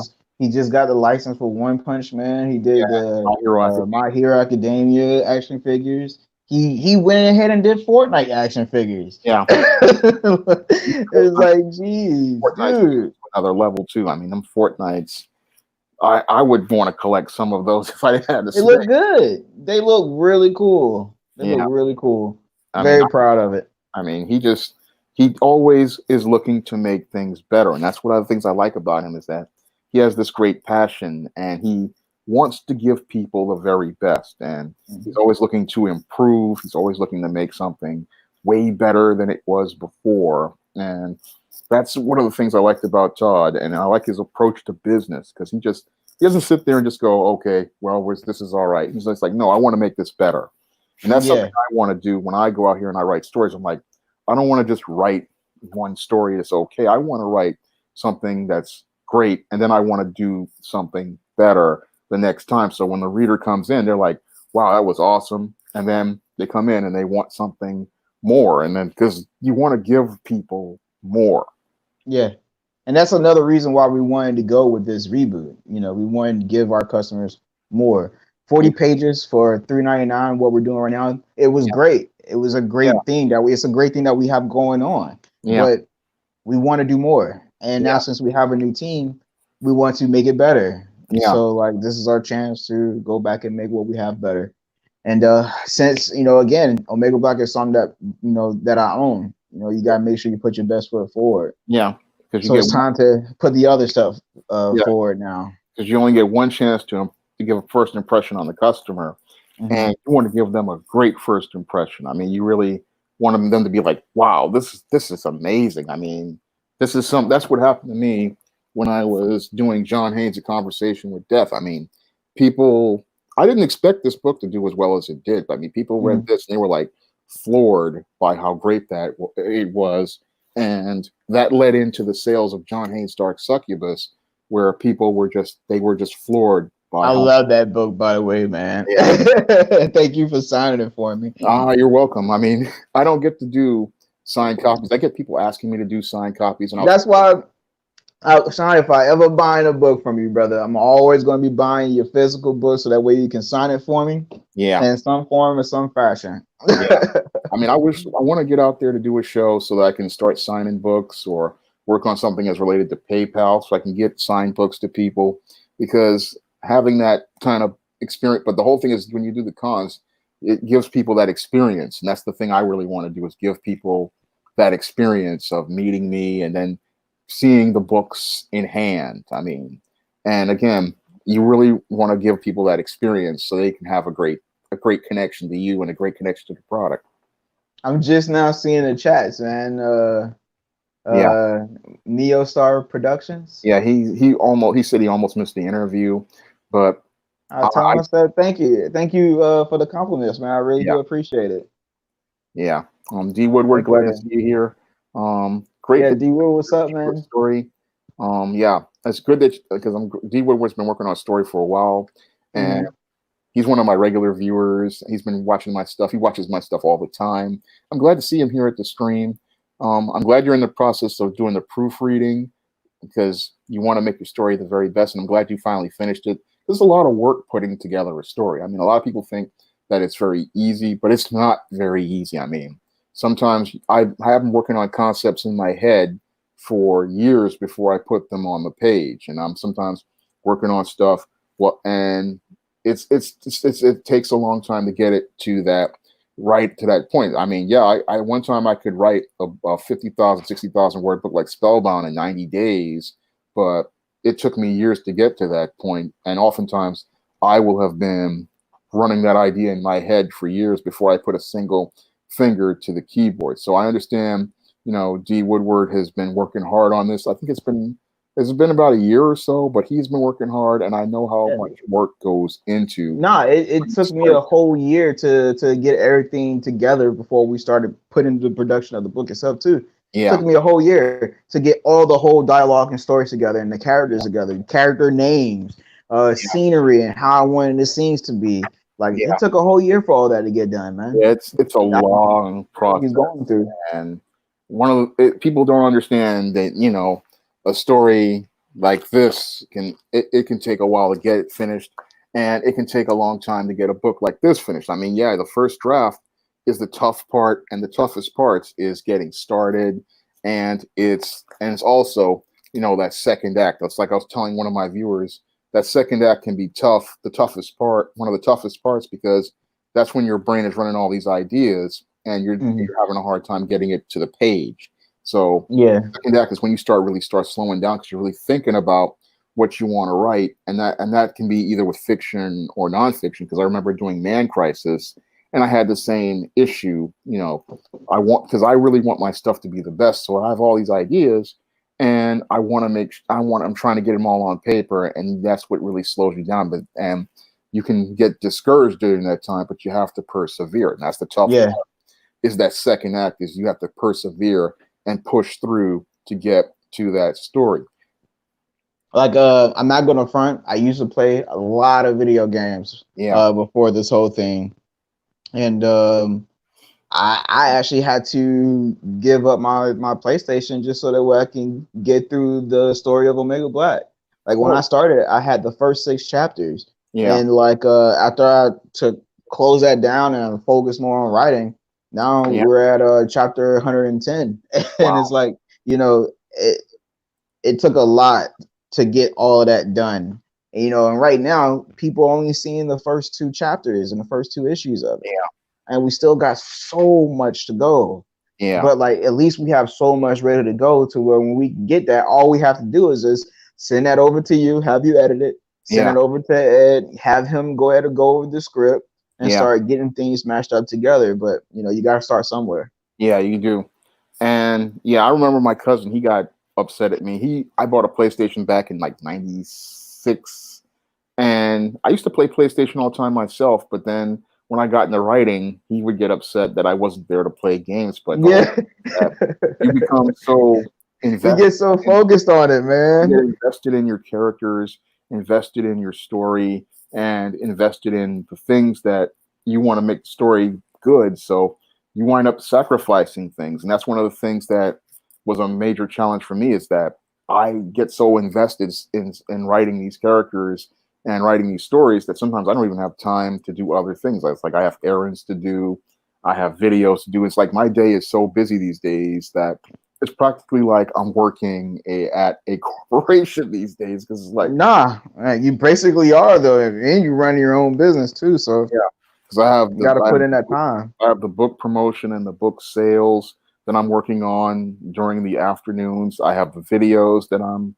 putting together for the channel, and then on top of that, I have my live streams, which a lot of my fantasy fans, sci-fi fans, and goth fans have been asking me to do. So these shows, it's a lot of work putting together, all of these different things, and you have to really set up your schedule so that you can do each of them and do them to an exceptional level. Because that's what I want to do. Is like, I don't want to just give you a cheesy live stream or a cheesy video. I want to give you great videos, and I want to give you great books, so you can see that all of the products, coming out from Sean James and SJS Direct are the highest quality, and really give you that strong first impression, so that you know that everything that comes out is rock solid. So a lot of times you have to make these sacrifices, and like you can't watch the TV shows you want to watch, you can't, you know, Yeah, like my anime has went like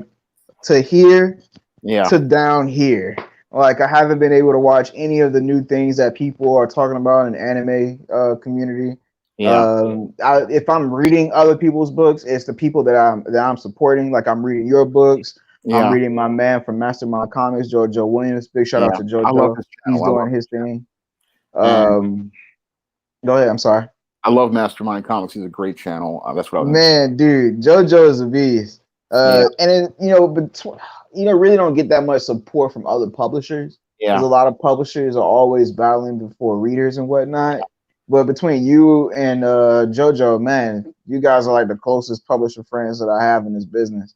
that's one of the things I wanted to really touch on is that, yeah, we have to work together. I mean, the only way we're going to really create these positive images of Black characters like the ones in Omega Black is if we work together. And the whole thing is Mhm.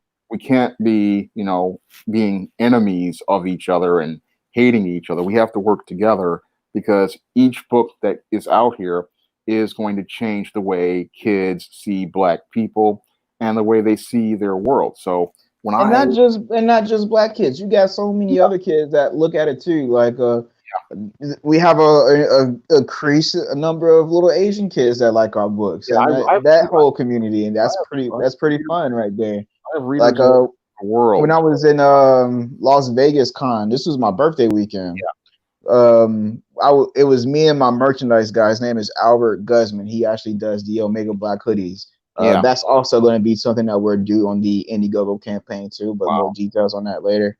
great. But he does all the merchandise for Omega Black. Yeah, And we were just sitting there, and then this little Asian kid had to be no more than like 6 years old, man. He just comes up to the booth, mama, mama, mama, mama, Omega Black, Omega Black, Omega Black, Omega Black. And I'm sitting here like, dude, this this little kid just comes over here and he looks at it like it's freaking Santa Claus. you know, And my eyes lit up just when his eyes lit up. And of course, his mom pulled him away because she thought it was a little bit too adult, too much adult for him. yeah, But the kid knew what it was. he He had, he, knew what it was. he had recognized. And that blew my mind. Like that literally blew my mind. And I was like, wow, it's like that? Yeah, I it is. didn't know. A lot of kids, they're growing up on the internet. They're seeing these characters, and this is their first experience with them. And that's they're growing up. That's like I've been saying for numerous videos. It's like these kids are growing up with new characters, and this is something Yeah, that the mainstream don't understand. Is that Star Trek, Star Wars, all that stuff? That's our grandfather's stuff. These kids, exactly. this is going to be their stuff. This is what they're growing up with.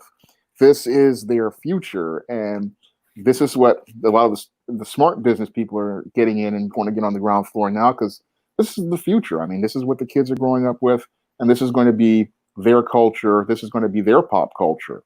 So And they see the resemblance between Omega Black and other manga and anime that they're into. So yeah, like it connects them. It connects them like that. And I'm just like, yeah, Jesus, I didn't know this is. I kind of marketed to people who are like 15 and up. I didn't when I really was a kid, intend for like when kids I that was younger a to kid, get into it. when I But was a kid, stuff like Voltron back there, like you see the mhm, Voltrons, that was for an older audience. But when I was 10, 11 years old, I mean, this was my show. I mean, mhm. Voltron was my show. That's why I have Voltron. That's my show too. I ain't going front, Shine. I love Voltron. I mean, that was my show back in 1984, 85. I mean, my brother bought me a vehicle team Voltron back then. I played it with it till I broke it. My mom got Same. I had one too. my mom got me the Lions. The Lions you see right there, my mom got me those when they were on clearance at Alexander's for Christmas, and I have had that Voltron for over 30 years. It's got a few scratches and dings, but it has been in my life for over 30 years. I got the other vehicle team from my brother for Christmas in '88, and the three robots, and I was glad to have them. I mean, this stuff, kids, this is what kids are growing up with, and a lot of Yeah. people don't understand that your kids are not growing up with Star Wars; they're growing up with Omega Black. They're growing up with new characters like John Haynes, and they're picking up these characters online. And these are their heroes. This is their pop culture. And you can't really sell them your pop culture because their world is very different. Their life experience is very different. So it's something that people need to understand is that their world is not our world and their experience. So we have to let them have their own characters. And I see Yeah. a lot of creators like yourself creating the characters for the next generation, and they're recognizing those characters because this is what they know. This is what they see and experience. And So like lately now is just talking to more parents and letting them know like, hey, the first questions we get asked is like, is there any blood in Omega Black? And like in the single issues, we got a little bit of blood, but the color wasn't there. Everything is black and white, so it's not really graphic like that yeah, you see. I mean, Uh, it's no different than what I've seen in a Dragon Ball episode that kids have grown up with, or any episodes of Voltron from America. mhm. I have seen some of the Japanese um, Go Lions. I saw them on YouTube back about 10 years ago. So I've seen Go Lion, I've seen Dairuga 15, I've seen the episodes, and they are a little bit more graphic than the American versions, but Yeah, but they're a good story though. I'm not going to yeah, front. Like I'm into the Die Ranger series from Super Sentai, yeah. and like that is a whole lot different from like the Power and Mighty Morphin Power Rangers that we got Yeah. here in America. We just get Like, spliced footage from those shows, but we don't get to see them in all of their context. yeah, who knew that Rita Repulsa was still in children's souls in the original Super Sentai Warriors, Yeah, where in the Mighty Morphin Power Rangers, Rita was just trying to destroy Angel Grove. yeah, So like those two things changed the whole entire show itself. yeah. It just changes the entire context of the show. I mean, a lot of times with these anime and the Sentai, they water it down for the American audiences to make it more palatable. But when you watch the other ones in Japan, you see how rich the story is. Yeah, and how Completely, much better it is. Nah, this is one of those things. But you got some of the bad ones too. You got like Ronin Warriors. yeah, Ronin Warriors was super hot to me back in the 90s. The Japanese version was impressive. The music was very, very good. But then they did the English dub, and it was like it only lasted for one season after that point.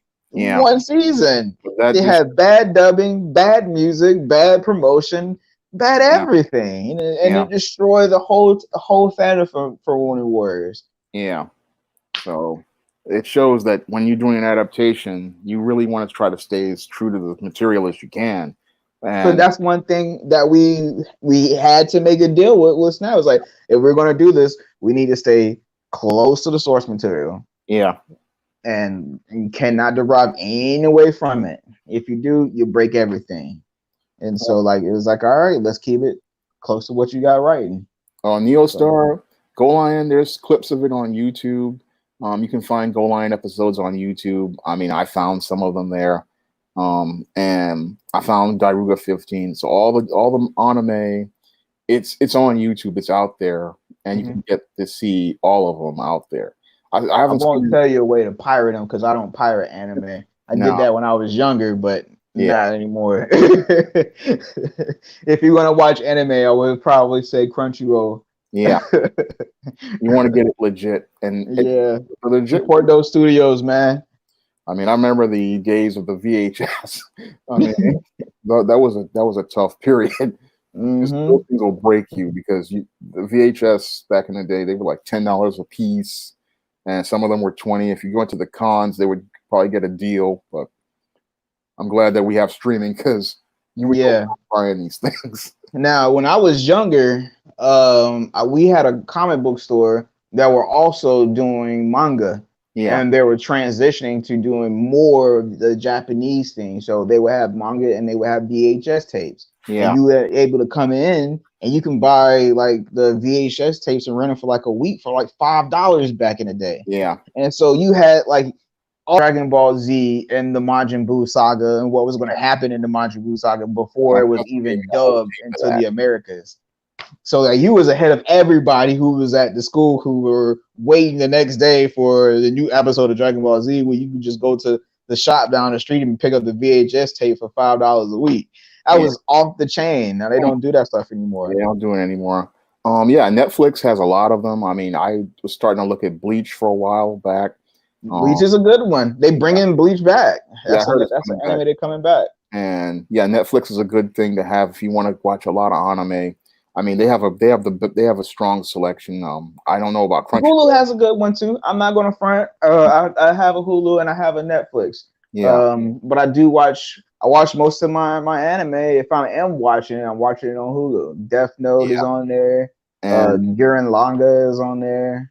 and that's where I see where that's going to be the future again for the a lot of these streaming services is anime is big with the kids. So this is Yeah. where they need to invest their money, but they're still trying to do things like these other type of shows that are for these older audiences, like with Disney Plus. They're doing so much stuff with older audiences and they're not focusing on the younger audiences. And that's where I see where they have their biggest mistake is they're focusing on these old nostalgic shows when they need to be focusing on creating stuff for the younger kids, like what a lot of the Netflix and Hulu was doing with the anime and the manga, because that's what the kids are really watching is a lot of the anime. Yeah. No, So you're that's absolutely where I right. see you're on the ground floor with Omega Black. If you can get the anime out there, it can really open a huge door with a lot of the younger customers, and that's where you really want to be. Yeah. No, only time will tell with that one. Hopefully things work out well. Yeah, Uh, I'm hoping. we need more sales. Yeah, If the new volume comes out and does well, then that will also bring yeah, in more awareness for the teaser trailer when that comes out and drops. yeah, So like yeah. all the stuff piggybacks off each other, man. Yeah, it all synergizes. We want everything to flow from one aspect to the other, one part of the business to the other.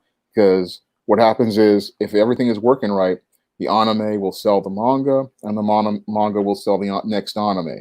So Hmm. both of them will be selling each other, and that's what you really want to have going on is your products selling each other and Hmm. building that anticipation for the next one. Aspiring filmmaker Holly says that he brings back memories of the 1980s. Yeah, I remember my first VCR that my brother got me. It was a Sharp VCR. I remember taping episodes of Gummy Bears and Alvin and the Chipmunks, I remember and Alvin and sitting Chipmunks. there Yeah. and just sitting there in front of the schedule and waiting for these shows to come on so I could tape the new episodes and collect them, because that's what kids used to do back in the 80s. We used to collect, shows like Transformers and GI Joe and stuff like Beast that. Wars. Beast Yeah. Wars was amazing. I mean, I had a whole collection of Batman, Superman, Spider-Man, animated X-Men. I had to leave them in my old apartment. I mean, I had like over 100 some tapes, and I used to collect the shows with the commercials and everything. Now, And quick question: how you feel about the new news about them bringing back X-Men the animated series? I don't know about it because the people who are writing today, I don't think they have the same That's passion. exactly how I feel, Sean. You hit it right on the head, bro. You hit it right on the head. Like they'll bring back the person who did the animation for the X-Men, but then they'll have totally new different writers. And it'd And be another way for them to promote the Child of Adam that they have going on. and they really need though they really need to, if you're going to do a nostalgia show, you have to make it where the writing is there, because what really made the original X-Men series so great was they loved the comics, and they really tried to, while they were adapting it and making it different, they tried to stay true to the heart of those And X. the music Yeah, also sold the anime. yeah, Like they had great orchestra on everything. If you go back and you listen to it, it's yeah, like it was far beyond its time. yeah, Far beyond its time. yeah. I mean, I had all of them on tape. I had almost all 5 seasons on tape. I regret I had to let them all go. I mean, because I just didn't have the space to bring them with me. But Mhm. I collected all of. I even have X-Men Evolution. I mean, That they're was all on, that was a good one too. That they're that was a good all one on too. DVD now. I have to spend some money and go buy them all over again. But I had taped all of these shows. I used to buy like 4 or 5 videotapes in August so I could have them ready for September, February sweeps, May sweeps, and I would collect the whole season. And some summertimes in the summertime, I'll sit down and watch all of these episodes because Nah, we had to kind of the same upbringing because like you'll do that. We would just be at in school just trading off tapes with each other. wow, Like one person would have one anime series, like, hey, can I borrow that one? I trade you mine, and that's how we got ours going on. wow, I didn't know that. I mean, you guys were the kids from who That grew was up. before the internet took over, and then everybody was using LimeWire. Yeah, I mean, you guys took it to another level. I mean, in the 80s, I was like, I must have been ahead of my time because I was just taping the shows and holding on to them. You guys are trading them and sharing them It was dope. and taking it to another level. I mean, but that's what people do when they love a series. That's what they do. They collect it, they share it, and that's what you want. You want people to go out here and share these your story. You want them to share your characters and share their experience. Yak Diesel makes a good point. Oh, I used to watch all those X-Men, Batman the Animated Series, Spider-Man, Yeah, Batman Beyond, I Static see Shock, all those. Static Shock Garfield. is a good one. And believe it or not, I was talking to Dennis about this, and he said that they still show Static Shock cartoons in Brazil, Wow, like on a that, regular basis. that And they sell the Static Shock action figures in Brazil at gas stations. wow. That's Yeah. but that shows you the international impact on people regarding black characters and how it just has an impact on people But all over why we can't get those here?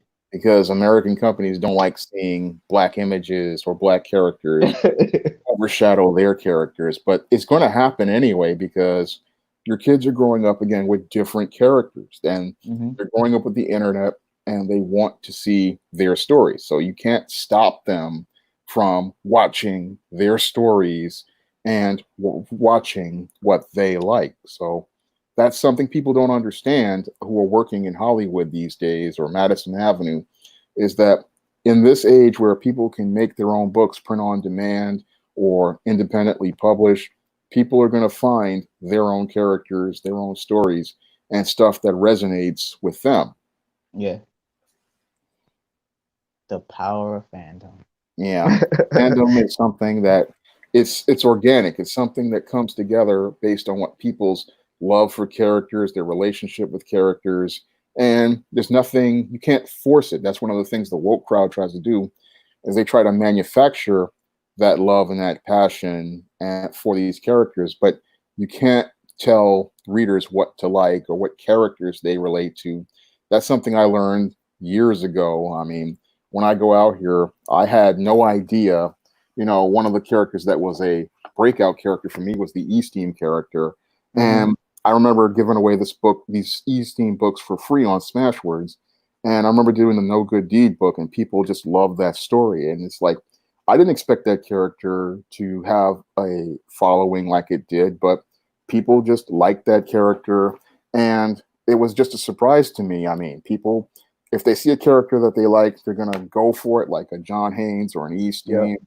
They're going to pick the characters they like. And they pick those characters because they see something in the character excuse me, relates to them. So there's you can't manufacture. It's like what they're trying to do with Star Wars with Rey. They want to force us to like her, but people like who they like, and there's nothing anybody can do to make somebody like who they want to like. And that was also something I learned way back in 2011 with Nikki Desmond. I mean, this character was an international hit back when I first launched her. And again, people buy what they like. You can't force people to like something. Either they like it or not. And you just if it's good, people will go for it. If not, you just have to accept it. That's the beauty of the open market that we have. Yeah. And that's something the woke types they really don't understand is that people connect with characters not based on their politics or their personal. They connect on a human level. They connect with people who that have their experiences in their life, and they see something that's in them that connects with them. Well, Neil Star says, "Hey Sean, hey Chris, if you ever get a chance, look out for Felipe on Dara. He's an artist and a writer with a natural talent for classic manga. Well, if I see some of his samples or he gets in touch with me, I'll definitely Yeah. consider him. I mean, maybe I should. I was thinking maybe I should just do a manga instead of a traditional graphic novel.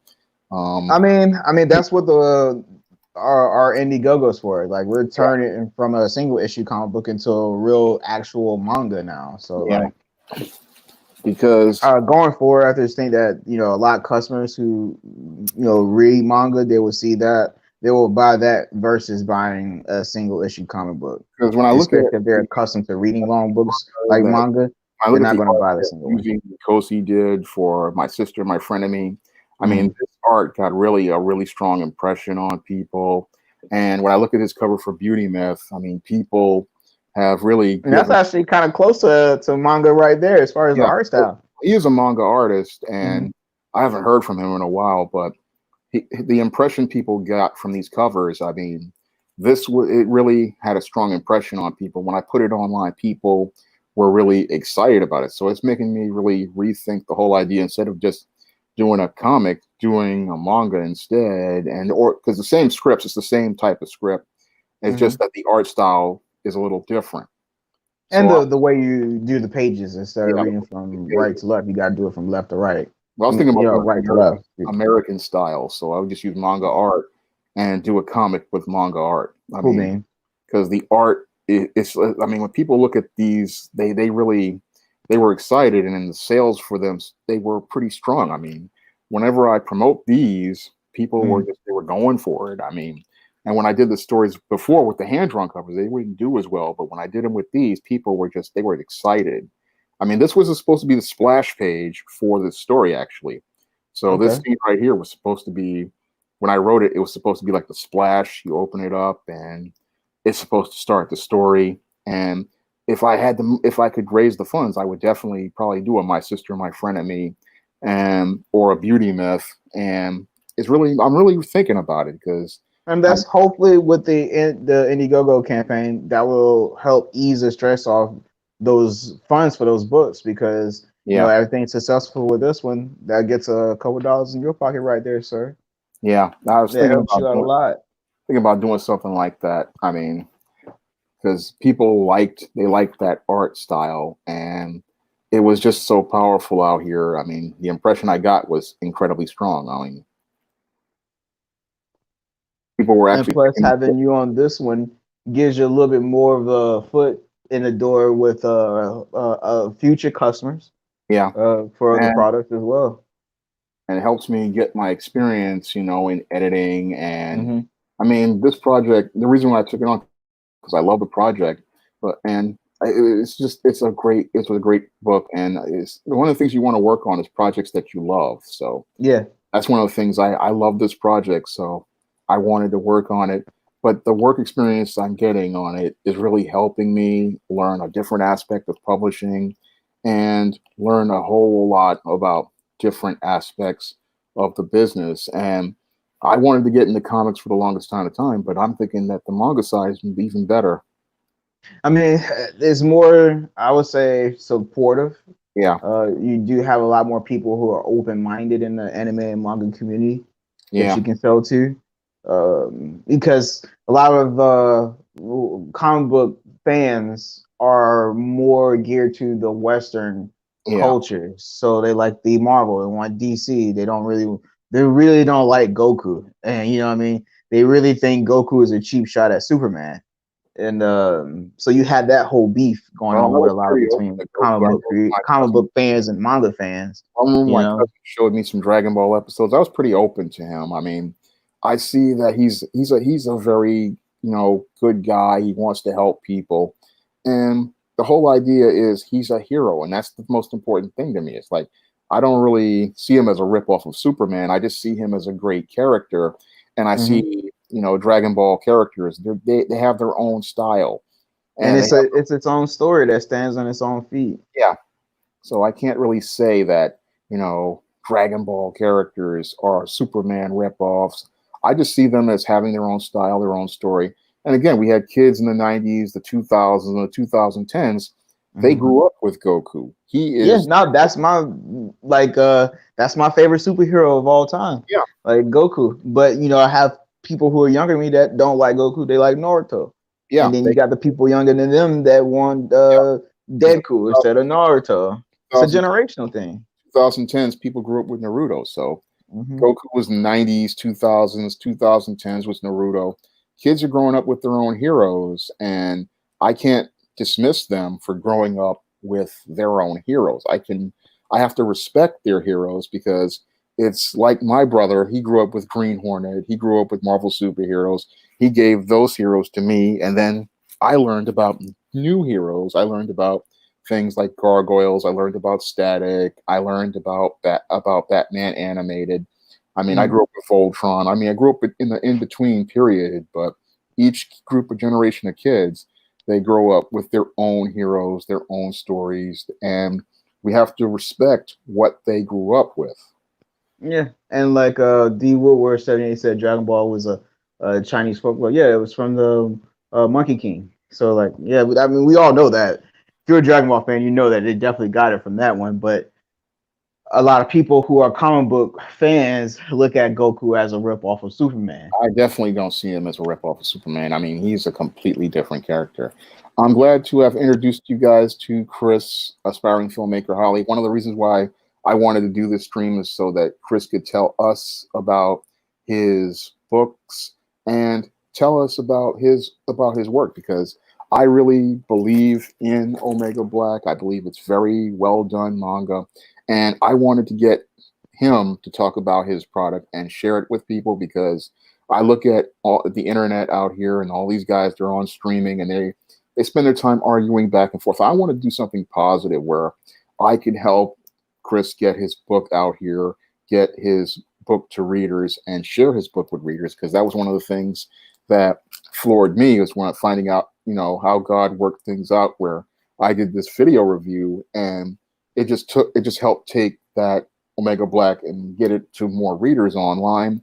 And these streams, they're supposed to be about building bridges and building relationships with everybody out here. It's supposed to be about building those bridges and sharing the great products like Omega Black with people, sharing the work, sharing with Chris out here, having him talk about his work. And that's what I want to do, with the live stream. I want a live stream to be something positive, something constructive, and really get people excited about really great mangas like Omega Black and books like my own, like Isis the Beauty Myth, or books like John Haynes series or the E Steam series, because a lot of people they don't know that there's great black black comics, black manga, black fantasy out there, Hmm. and a chance to just listen to the creators and let them talk to you. Well, I appreciate you having me on, man. Excuse me if I was a little nervous. Don't worry about that. I mean, My last time being in front of people was at Anime NYC. yeah, that was, So like it's been a little bit. So trying to get the cobwebs off. yeah. I You mean, see, there's a scruffle going on. All the barbershops here in San yeah, Francisco are shut down now. So I've been wanting to like get a haircut for about 2 months now. I mean, the last time I went was like January. I've been wanting to get this fade fixed, but all the shops are closed. So I understand what you're going mhm. through. I mean, I hope that they start opening up again soon over on the West Coast. I don't know if it's going to happen here on the East Coast anytime soon, but I really wanted to, share with people, your manga, and I wanted them to get to know you because part of getting more readers is them getting to know you, getting to know your work.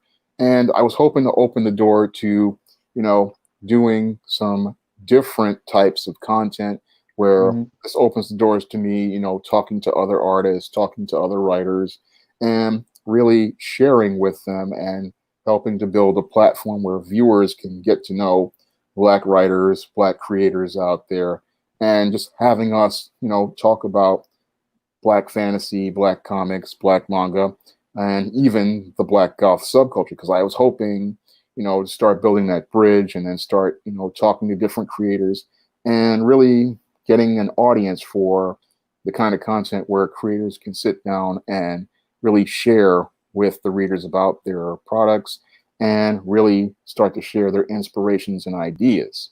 Hmm. Nah, man, that's what we in this business for. Yeah, That's what we all love to do. yeah.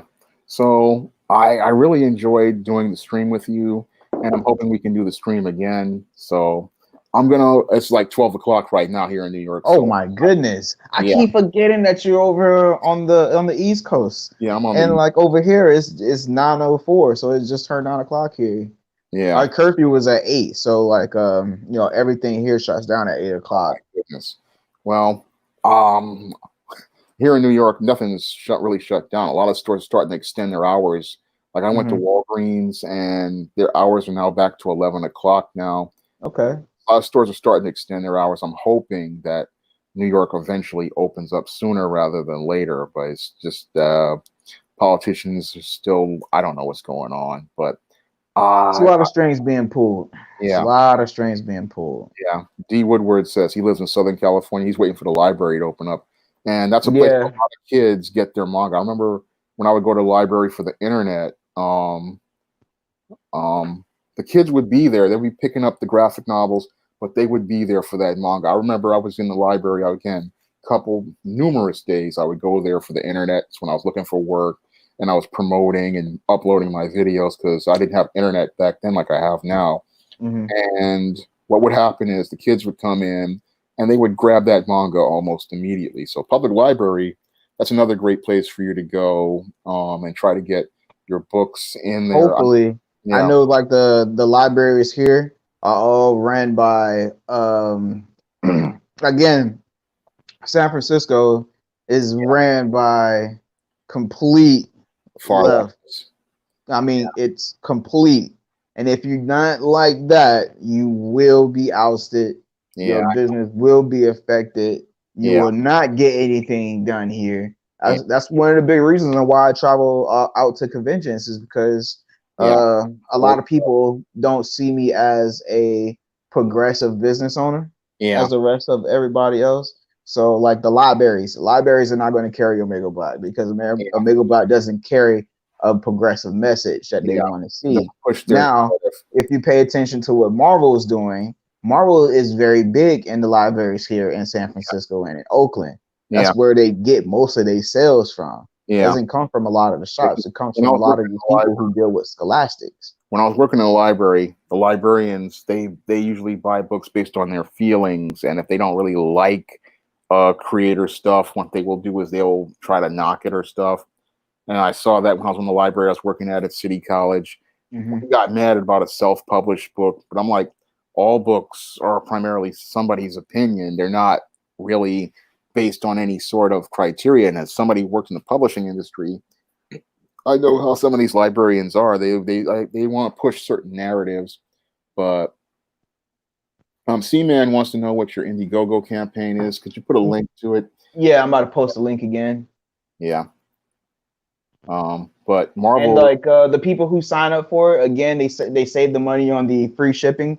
yeah, Remember, the state shipping is 7, international is 25. So if you sign up now, you yeah, won't have to pay any of that right there. You also will be the first people to see the new cover, especially if we get enough numbers to have Ethan Van Sciver on it. I think you yeah, guys will really, really enjoy that one a lot, but we need to get the numbers for it to be up. We need 300 yeah, in order for us to have a release date. Right now, when I checked this morning, we're like a 70, 77, 78. yeah. Let's We try need to more. set up. I mean, we have 16 in the chat. If 10 of you guys go over there and That's enough people right there. I mean, 10 people a day. I mean, as long as we can keep gradually getting it going on, yeah, I mean, that's all we can ask for right now, you know? I mean, if we can get guys to click on the chat, that's why I'm staying a little bit longer because usually I end my streams by 11:45 or something like that. But Mm-hmm. I wanted to give you that stage so that you can continue to get, more people out there. I'm an aspiring filmmaker. Holly says I'm doing a great thing, and my vision is a compelling one. Thank you very much. I mean, I really want to see more kids, picking up, positive Black stories like Omega Black and books like I produce, like Esteem and ISIS books, because these books can shape a child's life. These books can transform a child's life, and they can really change their whole perception of the world. I mean, That's why I do this, because I saw, again, as a kid, these negative images coming in, but I'm seeing more and more of the kids. Like I saw at Anime NYC, they were picking up Omega Black. They were picking up. This is there. It's things are changing, but we have to go out here and put the products out there. We have to Yeah. put it out there ourselves. Can't expect these other companies to do it. And from what I see in the And library, everybody else either in competition with us and they want to buy us out. yeah, And I ain't going to front. I'm not trying to do that. You know, yeah, I really, Marvel has even came out to us. They wanted to pay me $250 for one of my characters. I can't say who it was, but they wanted to pay me $250 for one of them. I'm like, are you serious? that's not Like, even, that's not even enough to pay my rent, dude. yeah, Like, that's not even enough for a week's of groceries here in SL. You want to just, and they really thought that that was the greatest thing, the greatest deal that they can ever think of. And it was like, because, you don't get it. Your character is going to be one of Marvel. And I'm like, like, yeah, no, why I'm should I cool. sell it to you when I can make the money myself? And I'm already, 200, and you're going to give me pennies for something yeah, I for could make. something that you'll make millions off of. Yeah. I'm cool, brother. I So am so cool. so I see what they're trying to do. They're trying to, but that shows you that you have proof of concept and your concept is strong. So they want to. I mean, keep your stuff. I mean, that's the most important thing, because when you own the rights to everything and you control the rights to everything, you're the one who's going to make all the money at the end of the day. I mean, why should I? Because that's what they try to do, is sell you. Oh, it's going to have a Marvel name. Who cares if it has a Marvel name? I mean, when I go to the library, like I did looking when I was looking for work, the kids weren't even looking at the Marvel characters. They were looking at the manga characters. Yes. At LA Comic Con, there was more kids and more people dressing up as anime characters than Yeah. there were people dressing up as American comic book characters. So why should I sell it to you when nobody's interested in you in the first place? Because they would buy it. Yeah, the librarians are buying these woke graphic novels, but they're also buying this manga, and the manga is the thing that's getting checked out and the thing getting destroyed, and they have to go and buy it again. So Yeah. But you got to be careful about those people who are, uh, because you do have those people on Amazon who are top salesmen, you yeah, know. The way that these people get this is very, very, very simple. yeah, They just either have what we call a sugar daddy or a sugar mama, depending on who it is, and or somebody with a big purse. They yeah, go out from a separate account. They buy it from Amazon from that separate account. It yeah. rings up as a sale, and then they take all of those sales and they give it for free at the conventions, at whatever convention that they're They at. try to increase their sales rank. They try to. That's an Yeah, old dirty trick, but it doesn't really work in the long term. It will work in the short term, but it does not really work in the long term, because what's going to get you sales is though that word of mouth. And a lot of these exactly. people who do this, they're fooling themselves because they're thinking, "Oh, I bought my book, and that's going to increase my." That's like, yeah, it's going to get you short term, but it's not going to help you long term. It's not going to really help you build your audience long term, or your word of mouth long term. What you want are those sales to those casual readers and to build your audience base. That was one of the things I was doing out here when I was back in the day, 2011, when I was doing the ebook platform. I was Hmm. trying to build my base, and I would give away books for free or give parts of books for free. And that helped me really, build my base and get those legit sales, because that's my Hmm. goal. My goal was to get legit sales from customers, not try to make an artificial inflation. True. But some of these fools, they go out there and they do that, and boy, they think that they are like out there. And I'm like, bro, you just buy your own comics, buy your own books and give them for free. You can't track who your customers are. You're your own customer at this point in time. Not able to track your customers. You're not able to sell your customers. Basically, you're fooling yourself, and Exactly. don't fool yourself. You really want real sales, and you want real sales that from real customers, because that feedback you get from real customers, that's the thing that's going to motivate you to go out here and persevere. And that's the thing that's going to really motivate you to go out here and push harder. Because when I would get feedback from readers from my Smashwords campaigns back in the day, that's what motivated me to go out here and, keep pushing and keep pushing forward. I mean, back then I was just giving books away for free, like the original Stop Simping. I gave that book away for free. Same thing with the whole Simp trilogy. I gave it away for free, but the feedback I got is what enabled me to keep pushing and keep going on, because if you're not hearing from the customers, then you don't know how your book is resonating with readers. Hmm. So it's an interesting business, but I love it. I love Yeah, what I do. I wouldn't have been doing this for the last 3 years of my life and creating Omega Black if I didn't love what I was doing, you know. yeah, because with So publishing, if you don't love it, you can't do this, because there are a lot of long nights. There's a lot of frustration.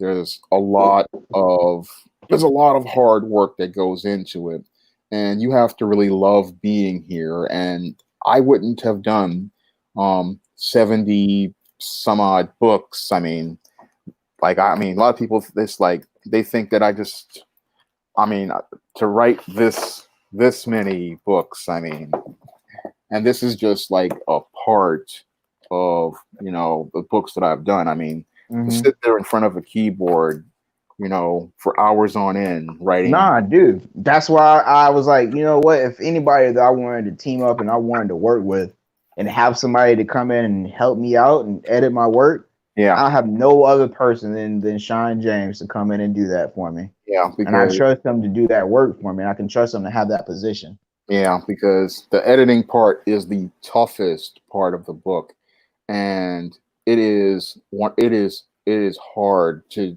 because yeah, you can write the story, but the hardest part is trying, after you finish it, is cleaning it up and making the story where other people can read it and understand it.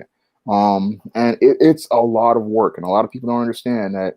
Yeah, I mean, the story again, like this, could take me a month to write or 3 weeks to write, but it's going to take me 6 months to a year to do the editing, and it can practically, it's something you have to really love to do, and you really have to have that passion to stay in front of that Hmm. keyboard every day, reading that same story, excuse me, over and over again, and reading it not just in your head on the screen, Acting it out. but acting it out, reading it aloud, reading the dialogue, because that's what Mm, I'm going to get ready to do in about a couple minutes. Because I'm doing the new Isis Revenge of the Cyber Goddess, which is the next book that I'm planning for 2021. okay. I'm getting ready to do the editing on that as soon as I get off the stream. But I mean, you have to really have passion and dedication for going out here and, staying with this. And a lot of people think writing is an easy thing. No, writing is a hard thing. And you have to really love what you're doing in order to do it. I mean, you have to It's really, easy when you're pandering, yeah, but you're not really a creator and a writer. You're unless you, just pandering. yeah, because there's a lot of long hours, and it's not, if you can't come in here for the money. I mean, you have to come here because you love it. You have to come here because you care about it. Because again, there's a lot of these. You're gonna have a lot of long nights, a lot of frustration, and that starting that book is tough part, and starting that and working through that second act and navigating through that second act. That's where you're gonna really see if you're committed to this story. So Mhm. I've been through that about 70, 75 times right now. And I know how much, goes into it. So G Boot 2786 says, Sean and Chris, I've been working on this book right now. It's a long process. And yeah, you have to keep pushing, you have to keep persevering. And you're doing that because you love these Take characters, it, you love dude. the story, and you want to see it through. And that's something that I try to show people, and I've had one of my viewers, he came to me, he wanted to understand what to do a while back, and I shared that with him. And you're not going to do this unless you really believe in it. Because I mean, if I really didn't care, I'd try to be finishing this Danny Phantom DVD box set, which I Mhm. started. I really wish I could had the time to, sit down and watch a couple episodes or watch some Netflix. But I usually focus on at time again for some writing or some editing, or just making a live stream trying to inspire and motivate people who love comics, science fiction, manga, And this one was a fantastic one. I really loved. I'm glad you like it, man. I'm really glad you like it. Yeah, and Right now, I'm actually not revamping, but kind of checking through my chapter two. yeah, Um, so like chapter two compared to the original new volume one, it's a little bit of filler. You're gonna find out about what's happened and since James landed on Earth and the new yeah, family that he's with, the characters of the family, yeah. what drives them, and I've like been what's reading the keeping part them that you going. gave me regarding that, and I find that part to be very fascinating. I liked how you built up into a villain in there. I'm not going to give that away because there's a Well, if people who read the issue two, you saw a glimpse of the villain, but we yeah, you saw didn't a give glimpse him of the that. name because at that point in time, his copyright papers wasn't ready. So like we just put the character's face, Yeah, but we didn't put the character's name or anything in there, and we didn't hint it to anything. We just kind of just threw it there. yeah, But like now, that's a very important character right there. That's yeah. gonna And I don't want to. drive the I don't. story. I don't want to give him away because he seems like somebody who's set up for the James part of the saga, and I don't want to give him away because he's building into something nice, and I Hmm. don't want to spoil it for the readers. Neo Star says he's working on a comic, and I would be glad to take a look at it because I'm always glad to help out another creator. Because again, I want to build bridges with other creators because the more of us out here, the more we can change the narrative as related to the Black image, and the more Hmm. of us working together, the more we can build a stronger platform for other creators to stand on. I And just say that make sure you have your ownership first before you yeah, bring anybody else into anything yeah, that you're talking about as business yeah, or time as effort. Make yeah, sure you own it first. yeah, Because because lately, I've been getting so many people who want me to do stories for them, yeah, but they don't own any of the things that they're trying to get me to work on. So it's like you don't actually have a business. Because how yeah, are you going to hire me to do the work for this if you don't have the EIN number or you don't have an official way of doing yeah. business with the characters?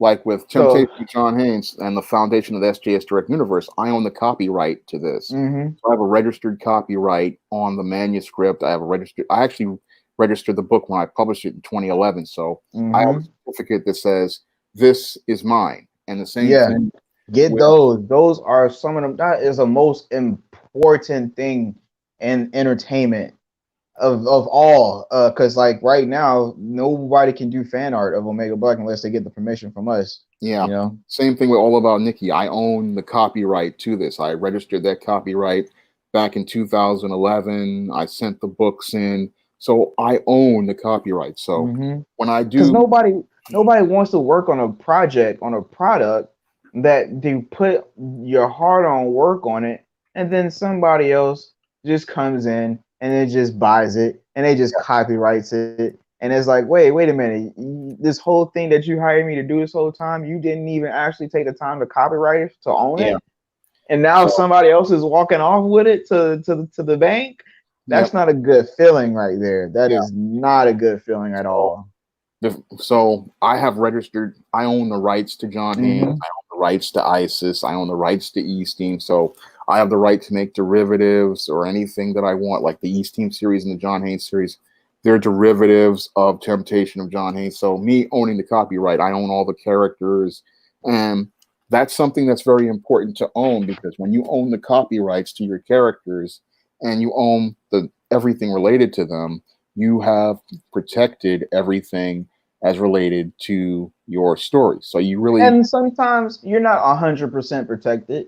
yeah, Sometimes there's those companies that will go behind the brick wall and layer their product up so that way you cannot hit them with the infringement paper. yeah, Case in point, Boom Studios. yeah, Me and Boom Studios is going through some things, wow, and before I sent off the Omega Black to Diamond Distribution, I yeah, sent it off to Image, I sent it off to uh, the Dark Horse, I sent it off to Black Mass, and you think Black Mass with the products that they put out that Omega Black would actually fit that catalog, but yeah, of course all of them said that Omega Black doesn't fit the catalog that they have right now, so it was a no, which actually gave me even more of the notion to self-publish and just move yeah. forth with my own work. So like you gotta do it. And so like Yeah. with Boom, since that happened, they actually have the Omega Rangers, Yeah. which is the new release for the new Power Rangers that they have next to Mighty Morphin and the Shattered Grid. Yeah. Now, they have a Ranger that's part of that Omega Rangers. It's called the Omega Black Ranger. That. So, like, yeah, Boom Studios have a Power Ranger in their comic books called the Omega Black Ranger, but since they used the Omega Black Ranger covered behind Mighty Morphin and covered behind the Omega Rangers, I can't sit there and send them a cease and desist letter Yeah. telling Because them to stop selling Omega Black Power Rangers because it's part of another entity, yeah, it's owned by a part of different. a bigger concept. So Yeah. there's ways that companies can get behind you Yeah. and take your stuff. Yeah. And so like now that's why I would never work with Boom. And Boom is right down the street from me. We're in the same proximity with each other. Their comic book stores don't like me at all. And like it's just one of those things. Again, this is why I go to other conventions outside of San Francisco and Oakland. Is Yeah. because here is really dominated between people who want that foot in the industry from the left, and you have the Portland Mafia, Yeah. who's right up the road. They're all connected to here in the West Coast. And they really are keeping a lot of good talent out of the marketplace, and Yes, they are there's a hurting. store in LA. There's a store in LA.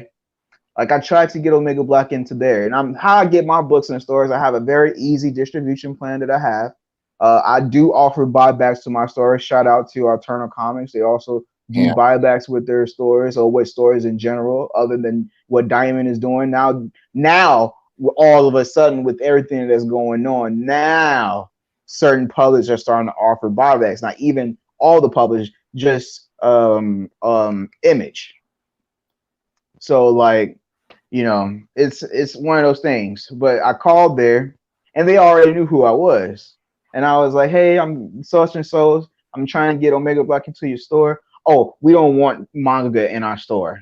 And I'm like, "Wait a minute! I didn't tell you it was a manga. I didn't tell you what it was.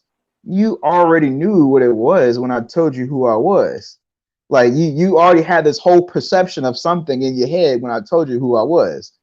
And they hung up the phone in my face. And now we don't have that store in LA that carry our products. We I'm have a sorry, shop yeah. called Quest that has it, and big shout out to a shop called Quest that carry them. But like they're the only store in LA that carry our products right now. Yeah, because I really would like to see that Portland Mafia busted up because it's really hurting the industry. I mean, you have these gatekeepers, and that's one of the things I don't want to see come to Black Fantasy is these gatekeepers because these gatekeepers all they want to do is push certain narratives and deny people access to the marketplace, and that keeps good stories from coming to the marketplace. And Yeah. that's the thing that and also especially when it comes down to Black characters, it keeps us from getting that diversity, like what I try to do with books. Natural diversity. Yeah, natural Not forced, diversity. not I mean, forced diversity. they don't want Isis's or John Haynes's or Spinsterellas. They don't want to give us that rich picture of Black culture and the Black experience. What we get is a narrow, woke view, and the narrow, woke view just gives us a really racist picture that is almost as bad as what we got in the 30s and during Jim Crow. So I don't like gatekeepers like the Portland Mafia, and I definitely don't want to see it coming to Black manga and sci-fi and fantasy. And that's why I made that video because I I really appreciate that, man. no, but I appreciate that. I had to do it. So many creators out there, they need to hear that we need to get these voices out here. I mean, one of the reasons why I did books like Isis is to show that there are Black characters for Black girls out here, and that there's more than one picture of being a Black girl. And I also did the same thing with John Haynes. I wanted to show that strong, masculine, heterosexual Black man. And I wanted to show images again, because I know images are shape how we see ourselves. So I wanted to make sure that we got a diversity of images and diversity of stories, like what I'm doing with E-Steam and stuff like that. And I want to be able to see everybody get a place on the platform because, again, every person we have on the platform is essential to controlling our image, controlling our Exactly. stories. And the world is so huge, man. So like, Yeah, it's the earth is big. and You we don't have only to have all of it. Everybody can have a little piece of the yeah, pie. and we only get a very very narrow picture of black culture and black experience. And each black creator like you and I, we're making that picture richer and broader so that kids can see a picture of themselves and say, I can be any of these characters. I don't have to fit myself into the boxes like Marvel and DC want me to fit in. I can be anything I want to be. Yeah, So that's the we whole need as beauty many of black it. creators out there as possible. And that's why, again, why I want to build bridges with black creators is because I want everybody to have that platform and everybody to be on there to get their voice out there, because the more of us that are out here, the more of us are controlling our image. Exactly. I So, put my email address in the description. If anybody want to buy Omega Black Comics directly oh, from that's me, great. just go to foolsentertainment044@gmail.com. I think I put it twice. I'm gonna put it again here. Just Yeah. send me an email, and I'll send you an invoice with an order form. Awesome. My shipping for in-state is $7. My international is 25. My shipping usually gets done in 3 to 5 business days. I try to get at least 10 sales before I go out to the post office and ship them out. So I don't try to do one sale and go to the post office. One sale goes to the post office. No, Your I money. make sure I get like 10 sales before I go to the post office. I used to happen to me with eBay. I used to go to the bus fare going to the post office will eat you up, and it's best to get 10 sales or 15 sales or 20 sales. And that's what I'm trying to do this month, myself with ISIS, the main event. I want to try to get 10 sales on ISIS, the main event this month. So if you guys would, go head over to Let's Amazon get it up and pick it up. And I'm trying to also get 10 sales on John Haynes, the man with nothing to lose. So I would really appreciate it if you guys would head over to Amazon and pick those 2 books up. I'm going to leave a link to both of them in the description box. So not the description, the chat. So I'm going to leave it again. So I'm trying to get 10 sales this month on. Let's get it, man. Amazon. Tomorrow morning, since like Saturday, I usually do all my advertising and marketings. If it's not early in the morning, then it's like like in the noon. So like tomorrow morning, I'll reshare it and see if we can get some more people buying it. See if we can get some of these some Comics Gate people on it. Awesome, because the more sales we get, the more I can further expand on things. I mean, there's all sorts of projects I would love to do. I mean, I would love to get more work on the ISIS graphic novel. I might just change it into a manga because I think it would be a better fit. And I mean, you have a good support system where you can transition to manga, and do well. Yeah, that's what I'm thinking. I mean, you got myself, you got even Yak Diesel. Yak Diesel, he's been in the anime and manga community long enough. Yeah, he will definitely give you some tips. So Mastermind Comics, Jojo, he's been in the anime and manga. He's been in the business longer than I have been in the business. Wow. So there's people that you have that give you that extra bit of support. So it's just making sure that you're keeping connection and communication with all of us, so that way we can keep building what we're building. So hopefully with this Indiegogo can spring launch you into yours. Yeah. And the people who sign up for the Indiegogo, you guys will be the first ones to get your books before it even goes to Amazon and it goes to the comic book store. So like you basically knocking out your pre-orders right now, and you getting it from the source. So like this is a good, and plus Sean, this is your first book that will be able to go into the stores that we have. Yeah. So now you actually have a little bit of credit within the stores that go in there. So that's another good thing. And then hopefully the stores see your name on that one. Then hopefully they'll want to see the other books that you're doing. Start bringing in the ISIS books into the stores and whatnot. Open the door. And that's one of the best things I would do. So I'm thinking about going and doing the manga side instead of doing the comics, because it would open a different door, and it would also bring in the younger readers. I mean, because the younger kids are really what you want to get, and that's something the comic book industry doesn't understand. Is we have to go and try to sell to the all age crowd, to the kids, and that's where I want to be, is in that area. So And that's I get older people too. Like I get a lot of like older males yeah, that don't necessarily read manga too much, but they love the story idea, and yeah, the idea sells them enough to want to read the story. And the next thing you know, they figured out like, dang, dude, if this is a gateway into manga, I want to see what other mangas are like. And yeah, now they're reading other mangas like Death Note now, and it's like, see, you would have never known this if you would have never been introduced to what we had to offer. You yeah, know, so uh, just got to keep pushing.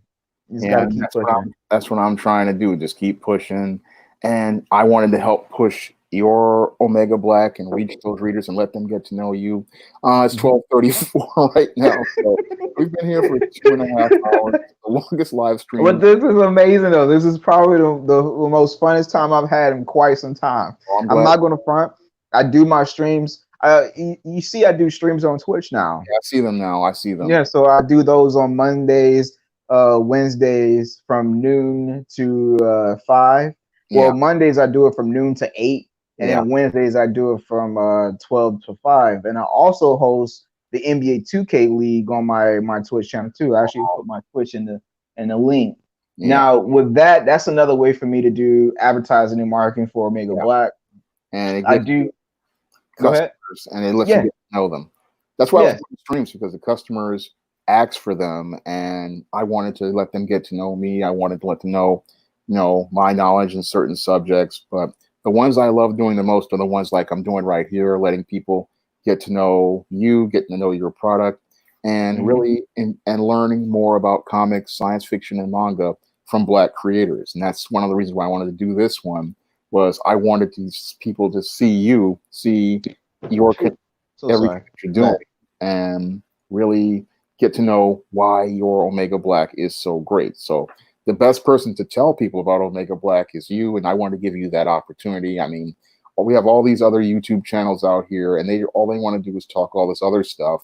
But I'd rather give you a stage, to really share your book with everybody, share Omega Black with people, and really Mhm. get them excited about it. Because when Oh I man, look at I appreciate it. all these other platforms, all they talk about is relationship stuff and drama. I don't really want to do that stuff. I like doing streams like this one, and I wish I could do more of them. And this because that's one of the reasons why I got the StreamYard, was because I wanted to do these types of shows, and I'm hoping I can do more of these type of shows in the future and Mhm. share, stories like yours and share stories like this with others. I mean, that's one of the goals I have, is to do more shows like this, so that we can get the word out about all this great Black fantasy and Black manga and Black comics out here from all these Mhm. great creators. So I'm not going to take any more of your time, because I know you got other Oh, goals. it's all good, man. I mean, Uh, One quick note: if people do follow my Twitch channel, they'll catch up on not just my streams, they catch up on other people's channels that I host. okay. The reason why I host the 2K League is, one, I'm a big 2K fan, Yeah. and actually 3 years ago I was in the 2K Combine, Wow. and a lot of my peers are playing in the 2K League, and a couple of the guys buy my comic books, like the guys from the Bucks GG. Last year, they were big fans. They bought a lot of my books last year, and I support them. You know what I mean? I'm in this whole mode now. It was where you have to support the people that are supporting you. Yeah. So, And like, we'll work with you. if I can give myself back and help out the 2K League in any form, in any fashion, this would be my best bet to try to help out, is Awesome. sharing the game. So, like, on Wednesdays, I actually cut off my streaming to 12 to 4, Yeah. because the games itself starts at 4 p.m. So, like, you can catch 6 games going on Yeah. from Monday, Tuesday, Wednesday, Thursday, and Friday on my Twitch channel. So, like, just trying to keep as much content going on as possible, and then talking about the Indiegogo, selling Yeah. comic books on the stream as well, to Yeah. try and treat this whole thing like a hot dog stand, the Yeah. Comics Gateway. Because it is a business, and everything you do leads to sales. So everything Mhm. you're doing everything right. I mean, everything you're doing getting your name out there, getting the word out there, letting everybody know about Omega Black. And each stream you do, again, it's going to help you develop your interviewing skills. It's going to help you develop, that relationship with your customers, and all of that is going to help you really build your platform. So each stream, I mean, doing the Twitch streams is a great thing because, again, you're doing two things you love. You're doing the NBA 2K League, and you're also selling Omega Black. So that's really good, and I like seeing that. So you got everything going right. I appreciate that, man. That's why I started doing the live streams, because I wanted to sell to my readers, and I wanted to, let them get to know my books, and also wanted them to know how well versed I am in certain subjects. So, Cool, and I also man. wanted to share, great comics like yours. That's why I was always promoting you for the last 2 years, because I want to see you get those sales up and really get those numbers up, because each guy who has success, that's going to, again, further have more of an impact on the Black image. And it's also going to help us take more and more control over the narrative. I mean, each creator. Man, I was so proud to have you at my table, Sean. I am not gonna lie. Wow. That right there, that almost, not even almost, because like earlier that year when I was at Phoenix Fan Fusion, I was able to sit there with Priest, Christopher Yeah. Priest, and me and him are good friends now, and me and him had to talk about his route in the comic book industry and stuff that he's went through, and how it was before he got into the business, and like just learning, man. And then learning from you and having you at the table, and it's just like all these people that I looked up to over the years and that I've watched in some form of fashion have came in my lane. Our paths crossed at some point in time. Well, I'm glad to have met you, and I'm glad to have been able to help you, because, again, I was where you were 10 years ago. I mean, back in 2008, 2009, I had to work and learn everything on my own. So I wanted to take what I learned and be able to help you, so you can help move forward to the next level. Because I mean, I know about these learning curves. I know how tough it is, and it's up to Black creators to work together, because each of us that elevates another, helps move things forward. So we have to work together. And that's why I'm so dedicated towards building bridges and building relationships, because we need to be able to go out here and work together. So I was glad to meet you. I was glad to, get to know you, and I'm hoping we can continue building our business relationship. Heck yeah, dude. If this campaign goes well, then again, we already have chapters 1 to 110 already done. So it's just cranking them out and just get them in the grinder and let's go. Send them out as much as possible and just keep it going. And keep building. Yeah. Moving things forward. That's what I want to do for you, and I want you to have success, because each of us that gets success, that's gonna really, again, help the overall Black image. It's gonna help the Black community overall. Each Black creator that gets a product out there and has success, that's gonna shape the next generation. That's something that I want to be a part of, because my mission was to create positive stories about the Black experience and diversify the Black book market. And I'm glad to have been able to help you get Omega Black out here, and I'm hoping that we can continue working together, because I'm starting to see that I'm having an impact out here on a lot of comic fans, sci-fi fans, fantasy fans, goths. I'm surprised. I didn't expect to do this when I started this out. I just wanted to, talk about these subjects and help some kids, see that Black kids can enjoy comics, manga, and sci-fi and fantasy, and that this is something that we can enjoy. That was something I wanted to do, but I'm seeing that I'm taking it to a whole nother level over the last 2 years. You have, man. Like I said, if it wasn't for you, again, I wouldn't be here. Like I said, watching Dennis, Priest, like all you guys, man. Like I learned from all y'all. Wow. I'm hoping you can learn more from us. I'm going to get ready to get out of here, because it's like 12:45. I'm going to try to do some work on Eternal Night, which is my vampire novel, but I'm going to try to get that done tonight. But I really enjoyed talking to you, I really Mhm. enjoyed doing this stream, and I'm hoping we can do it again sooner rather than later. So I really Hey, next time we can talk about because there's 4 spinoffs to the Omega Black series. okay. You got the quest of I can't give you that one because that's gonna spoil something. But I'll give you this one. Yeah, History of Forgotten Sons, which is like a prequel to the Omega Black series itself. You get to find out about the Elitians, you get to find out about the All, and that story is gonna be told in the way that you see that from the All's perspective. yeah, And then you have Milja, yeah. which is her standalone story. Um, should I give that one? That's it for right now. Yeah. All right. Well, That's we the only want to two do I all can this. give out for right now. We But want, next time we can talk about a little bit more of that stuff, all right. and how those are going. And my new series, Gridiron XYZ. Oh, I saw. Yeah, That's done by Claudio Villa. He worked on Overwatch, so that was pretty. It's awesome. pretty cool to have him on board on that one. So you're working with some big league players. I'm trying, but we gotta take care of one thing at a time. Omega Yeah, Black is first. That one goes well, then we can work on our other things that we have going on. I think people will like Gridiron XYZ if you're into sports. yeah, That's something that's like Naruto meets American football.